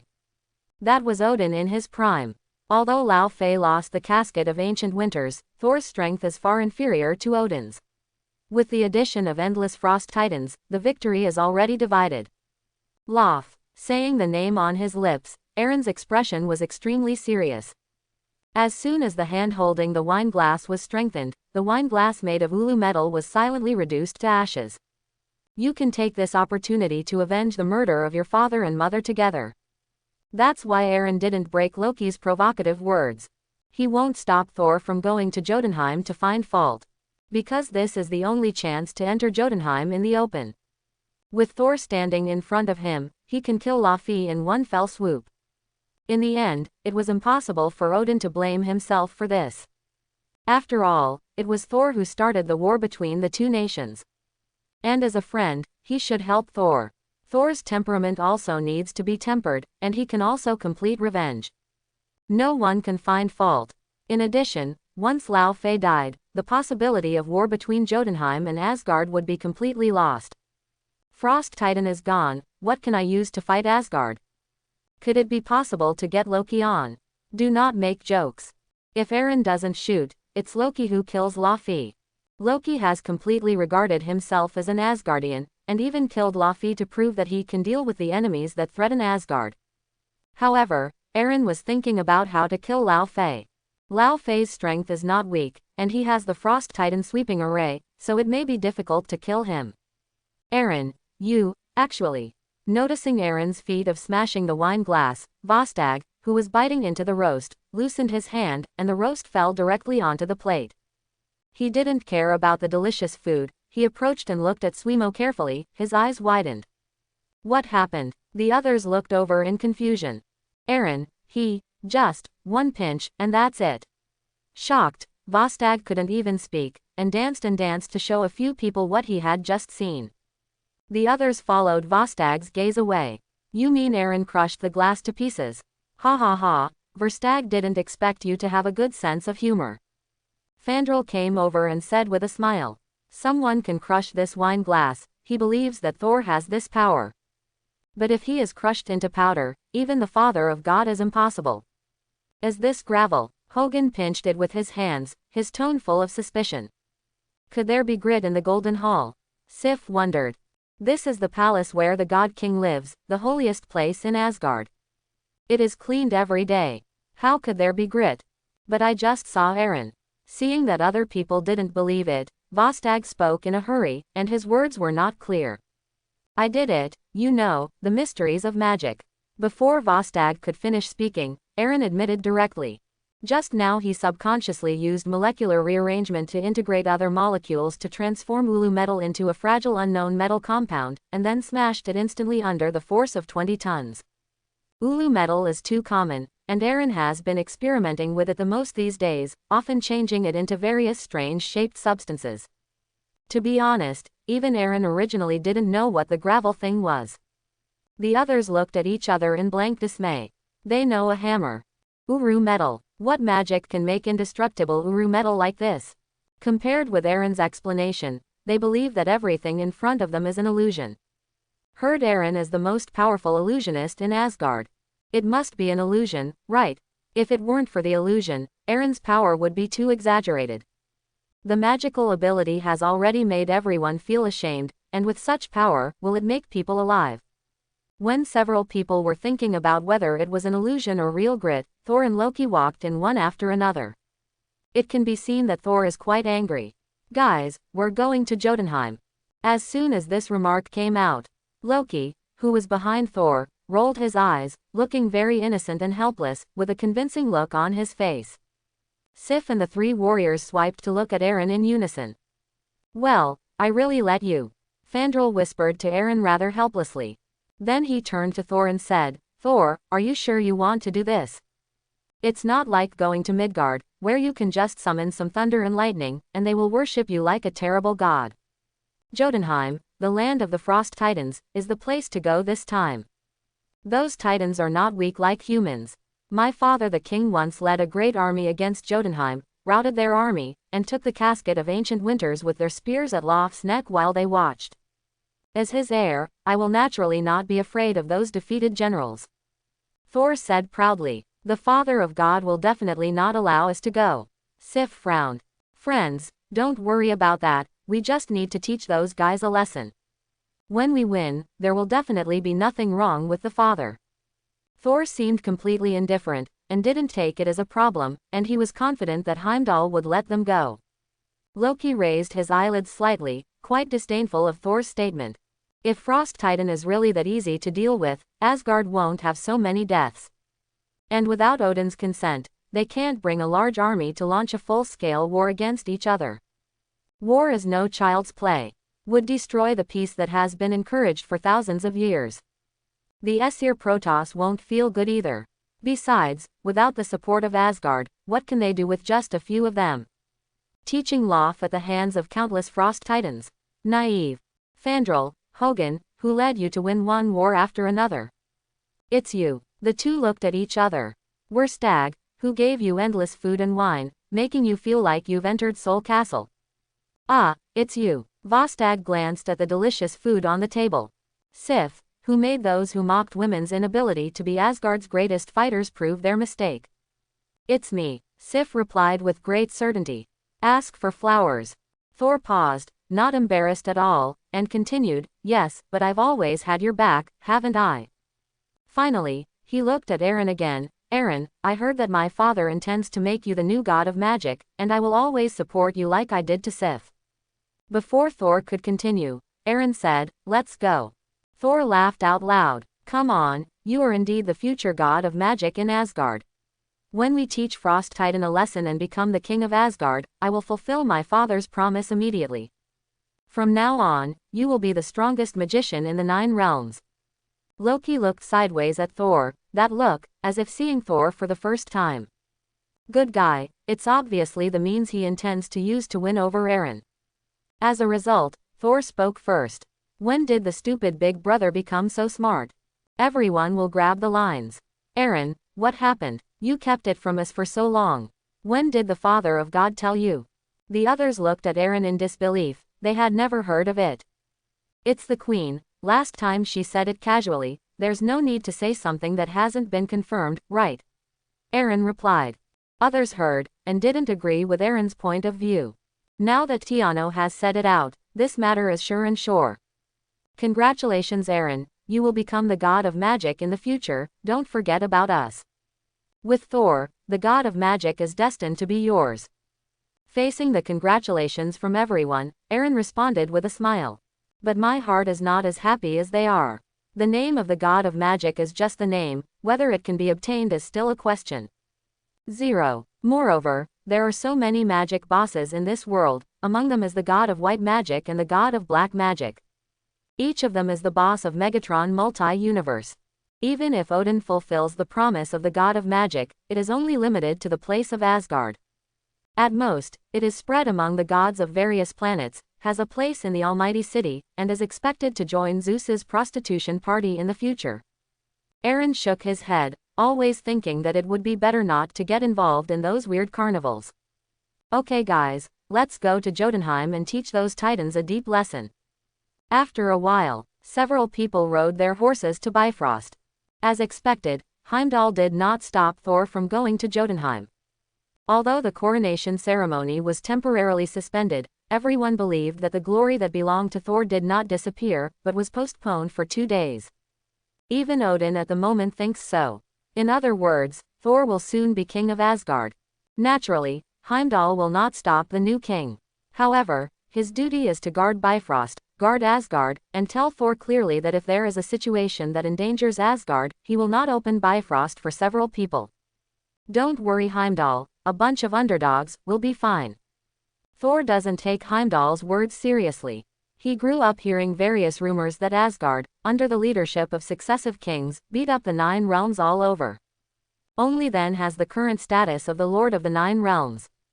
Now it's his turn to be king, and Thor believes he must be stronger than any previous king. Heimdall responded silently, inserted the guardian sword into the center, and Bifrost burst into colorful light. Then, the familiar golden portal appeared in front of several people. Mark my words, I won't open Bifrost for you if it's dangerous to Asgard. Heimdall's indifferent voice sounded again. Thor waved back, and stepped through the portal first. After Thor and the others left, Heimdall turned off Bifrost, pondered for a while, and turned to inform Odin.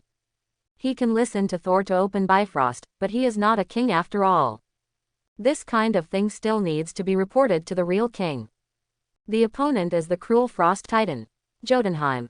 A cold wind blows. As far as the eye can see, it is full of frozen land and mountains.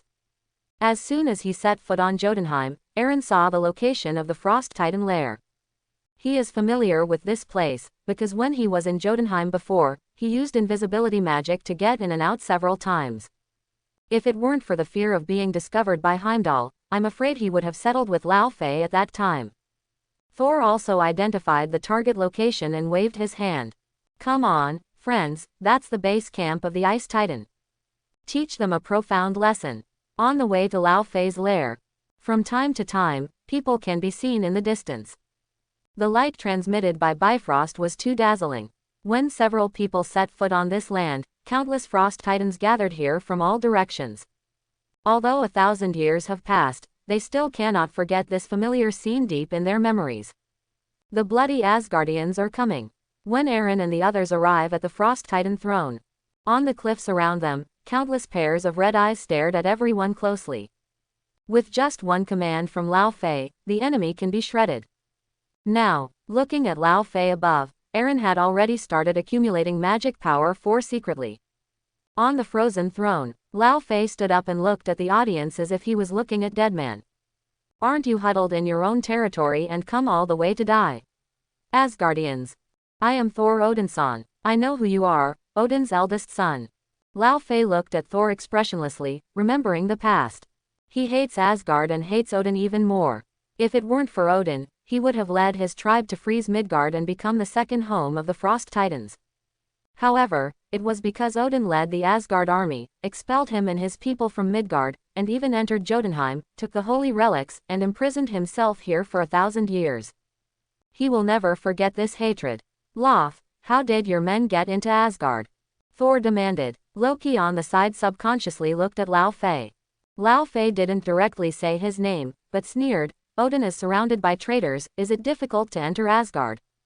That executioner, that thief will never imagine that his rule is already in shambles. Why, isn't he too old to show up in person? Let a child who is eager to prove himself as an adult bring another group of children to die. Lao Fei mercilessly mocked Thor. In his eyes, Thor is indeed a child who hasn't grown up. A future king could easily lead a few men into another king's territory. Such behavior, only children can do it. Lao Fei looked at Eren at this time, and he perceived a powerful wave of magic power. Yo, you kid is a bit interesting, Asgard has produced a very talented magician. What, are you going to attack me? Eren. The others looked at Eren, and under careful perception, they also perceived a mysterious energy aura emanating from the other party. That's magic. Oops 270, Eren's parents were. Sif suddenly remembered a past event, and then moved his eyes to Lao Fei. Eren's parentage is no secret. In that war, many children lost their parents. Eren is just one of them. And he was killed by Lao Fei himself. And Eren is the one who grows the fastest and has the most amazing potential among these children, possessing impressive magic. Now when you come in front of the enemy, it's fine if you don't strike first. Don't be impulsive Eren, we haven't fallen out with them yet, think twice. Hearing what Sif said, the others reacted one after another and quickly persuaded him. Oh, who are your parents? Forget it, I don't know. I killed too many people in Asgard. I'm afraid I can't even remember what they looked like. Lao Fei also heard a few people talking, and the words were full of jokes. Is that Eren? Are you going to make a move? Or leave? Now, I can give you a chance, get out. I've already killed your parents, and today I show mercy, so I'll let you go. Before I change my mind. At this time, the surrounding frost titans have surrounded everyone. Looking from the inside out, you can't see the specific quantity at all, you just feel boundless. After Lao Fei said this, they silently made way for a path. But that sense of oppression pervades everyone. Thank you, Lord Frost Titan, we will accept your offer. As soon as Loki saluted Lao Fei, he wanted to leave with a few people. Although he wanted to use the Frost Titan to destroy Thor's coronation ceremony, and use the aggressive method to stimulate Thor to come to Jotunheim without authorization, but he never thought about fighting with the opponent. If you really fight, if one is not good, you will really die. No matter how strong they are, they will eventually be outnumbered. And his plan has succeeded here. As long as he returns safely, it is impossible for Odin to let Thor ascend the throne for the time being. The king of Asgard cannot be a proud, vain and cruel king. However, Loki didn't expect that a joke from Lof would completely irritate Thor. Who do you think is the little princess? But at this moment, when Thor heard Lao Fei calling himself, he immediately exploded. He is the king of Asgard, and he was so insulted by his father's former defeat. No, the titans of Jotunheim must be made to fear themselves like their father.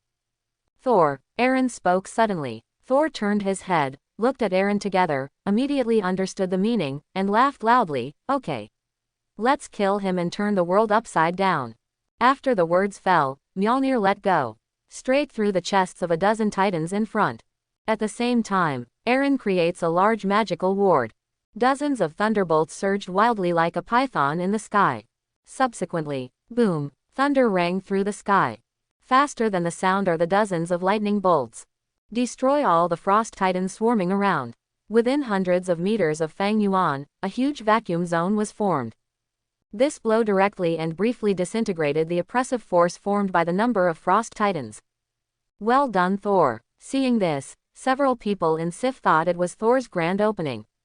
However, Thor, who just got the hammer back, quickly retorted, it's not me.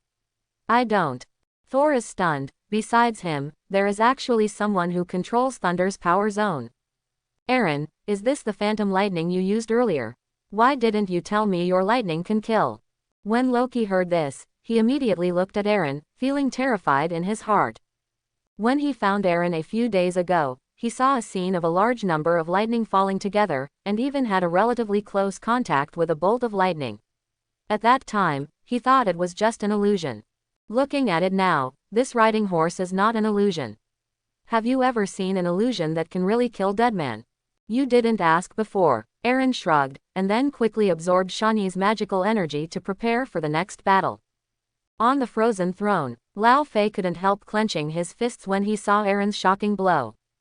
What a powerful magic. However, how many calendars do you have left now? Kill. Rip the Asgards to pieces. After receiving the order, the Frost Titans in the rear, ignoring the thousands of shattered bodies of their own race on the ground, attacked Thor and the others again. The Nine Realms is a place where crouching tiger, hidden dragon. Every aggressive country has a common quality: they are not afraid of death. Whether it's the Frost Titan, the Flame Titan, or the almost wiped out Dark Elf, once they set off a battle, it's almost impossible to back down. Especially for the Titans, when their king gave an order, it was impossible to take half a step back until the goal was achieved, even if the enemy could kill thousands of them in an instant. Eren just cleared the field in a large area, just to stop their offensive situation a little bit. In fact, it can't affect their fighting spirit at all. Then, the three warriors of Asgard were still attacked by a large number of Frost Titans. A person often has to face several Titans at the same time. Even though they are much stronger than the average Asgard, they are still dangerous. Frost Titans are born to use ice attribute magic, and in Jotunheim, their spellcasting ability bonus is very large. They used to fight with the blade of condensed ice. This weapon is powerful enough to break through Uru battle suit defenses. In addition to be careful of the ice blade, you must also be careful of their ice attribute magic. The formed ice thorns can easily pierce the defense. Moreover, once they touch the body, the place they touch will freeze at a speed visible to the naked eye, directly losing their combat effectiveness. Vostag didn't pay attention for a while, and was directly abolished with his right hand, so he could only fight with his left hand temporarily. But after all, he is rough-skinned and thick-skinned, powerful enough to protect himself even with a one-handed axe in his right hand. In this kind of battle, Fandral, the master swordsman, is under the greatest pressure. Because he is good at using long swords, he is relatively disadvantaged in weapons, and he also relies on skills and agility to make a living. His strength is inferior to that of a power player like Vostag, and even inferior to Hogun, who uses a meteor hammer. When the enemy is not weaker than him and has an absolute superiority in numbers, he will besiege him, and the space for moving will become more and more scarce. In the high-intensity battle, he was even blown away by a Frost Titan with his long sword. After finally taking back the long sword through the sliding shovel, turning around and killing the enemy. Don't wait for him to breathe a sigh of relief. Another Frost Titan pounced from behind. Icicles condense from the ground. Fandral didn't notice it at all, but when he turned his head to face the enemy, the ice thorns had already arrived in front of him, about to pierce his chest. Oops! Fandral's expression changed in surprise, but it was too late to move his body. Even with his unrivaled skills, he knew that he was doomed. Facing the imminent death blow, his pupils constricted. Although his consciousness was functioning, he could only watch helplessly. But in the blink of an eye, boom, his battle armor streamed across, and a thin and transparent shield suddenly appeared, blocking the unstoppable ice spikes. It is the energy shield of LV5. So close. If it hadn't been for the cheeky look for Eren to get a magic armor a few days ago, his life might have been lost this time. Eren, I owe you a debt. Fandral regained his senses from the fright, cut off the ice thorns with a sword, killed the sneak-attacking Titan, and shouted at Eren. Then went into battle again. The others were also sweating over what happened to Fandral, and they subconsciously glanced at the battle armor they were wearing. Well, the same one. Everyone was relieved a lot. Having this set of battle armor is equivalent to having one more life. With this kind of mentality, their movements when fighting are much more relaxed than before. Killing efficiency has been improved. Hearing Fandral's thanks, Loon just nodded at him, and then moved towards Lao Fei. He is waiting for an opportunity. Lao Fei did not participate in the battle, and had been watching from under the throne. He believes that his men can take down a few people. They're just a bunch of puppies, there's no need for him to do it himself. His eyes flicked from Thor to Eren. These two performed the most amazingly on the scene, and they had already killed many of his subordinates. In addition to using the thunderstorm at the beginning, Eren occasionally threw the magic grenade he made before, or used psychokinesis to control the dagger to harvest the enemy. His movements were gorgeous and elegant, and he never fought with the Frost Titan, which perfectly interpreted the meaning of the word magician. And Thor showed the berserker to the fullest.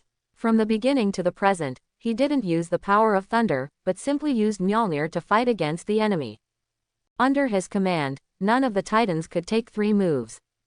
It is often directly hit by a hammer. Crush your enemies with force. There were only a few Frost Titans who looked much stronger and could cause him a little bit of trouble, but under his Meow Meow hammer, they still resented on the spot. The battle seems to be at a stalemate, but in fact it is extremely unfavorable for Aaron's side. Aaron and Thor are more than enough to protect themselves and mow down the enemy efficiently, but the 3 warriors and Sif can't. They have consumed too much power and are already unsustainable. As for Loki, on the battlefield, Loki used the word obscene to the limit. Often the main body hides in the dark, uses duplication to attract the enemy, and then launches a sneak attack. Once the number of people exceeds 2, he will directly leave in stealth, looking for a single opponent to fight. Even so, Loki couldn't take it anymore. It's not that he can't fight, but that he doesn't want to fight, and he doesn't know how long he can continue to be obscene. I have already had a retreat in my heart. At this time, in order to speed up the fight, Lao Fei released his pet, an ice beast tens of meters high. The giant beast let out a roar, and the 2 rows of fangs alone were taller than a human being. Aaron saw the giant beast coming out of the cage, and without thinking about it, he materialized another giant beast to fight with it. The aftermath of the battle between the 2 giant beasts caused a large number of Frost Titan casualties. This guy's magical ability is a bit scary. If you let him grow up, I'm afraid it will be another serious problem. Unfortunately, he's from Asgard. Lao Fei looked at Aaron, admiring the opponent's powerful magic ability, but at the same time feeling apprehensive. Asgard is strong enough. He didn't want to see another big magician rise up. If attacking Asgard in the future, there will be some more variables. So he turned his head to signal the subordinates on the other side. The Frost Titans immediately understood what Lao Fei meant, and all rushed towards Aaron. Looking from the top down, it can be clearly seen that the enemies rushing towards Aaron occupy half of the battlefield. Aaron's stress was mounting, and his mana consumption was reaching dangerous levels. Seeing the emptiness surrounding Lao Fei, he knew that the opportunity had come. But before doing it, a wave of magic power needs to be restored. Aaron made dozens of duplications to attract attention, while Chi himself opened the portal and went to the Fountain of Wisdom to absorb the energy crazily. Seeing Aaron leave through the portal, Loki was dumbfounded. His first thought was not that Aaron learned new magic again, but that Aaron ran away.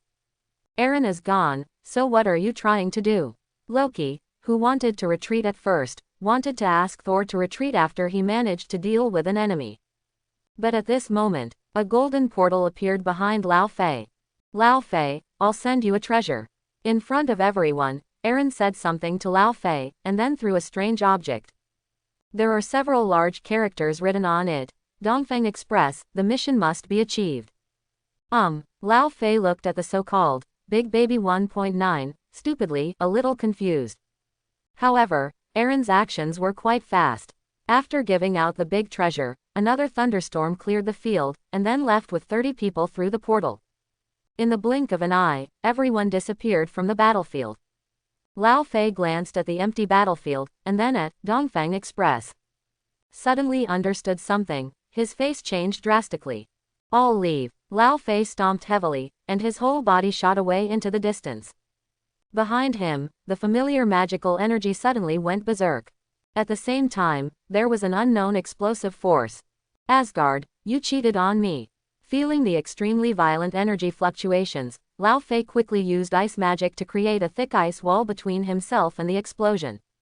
But under the explosion capable of tearing everything apart, it instantly turned into a gaseous state. The remaining power still brought unprecedented heavy damage to Lao Fei. And outside, Aaron, how did you get us out? I haven't rubbed that guy down hard yet.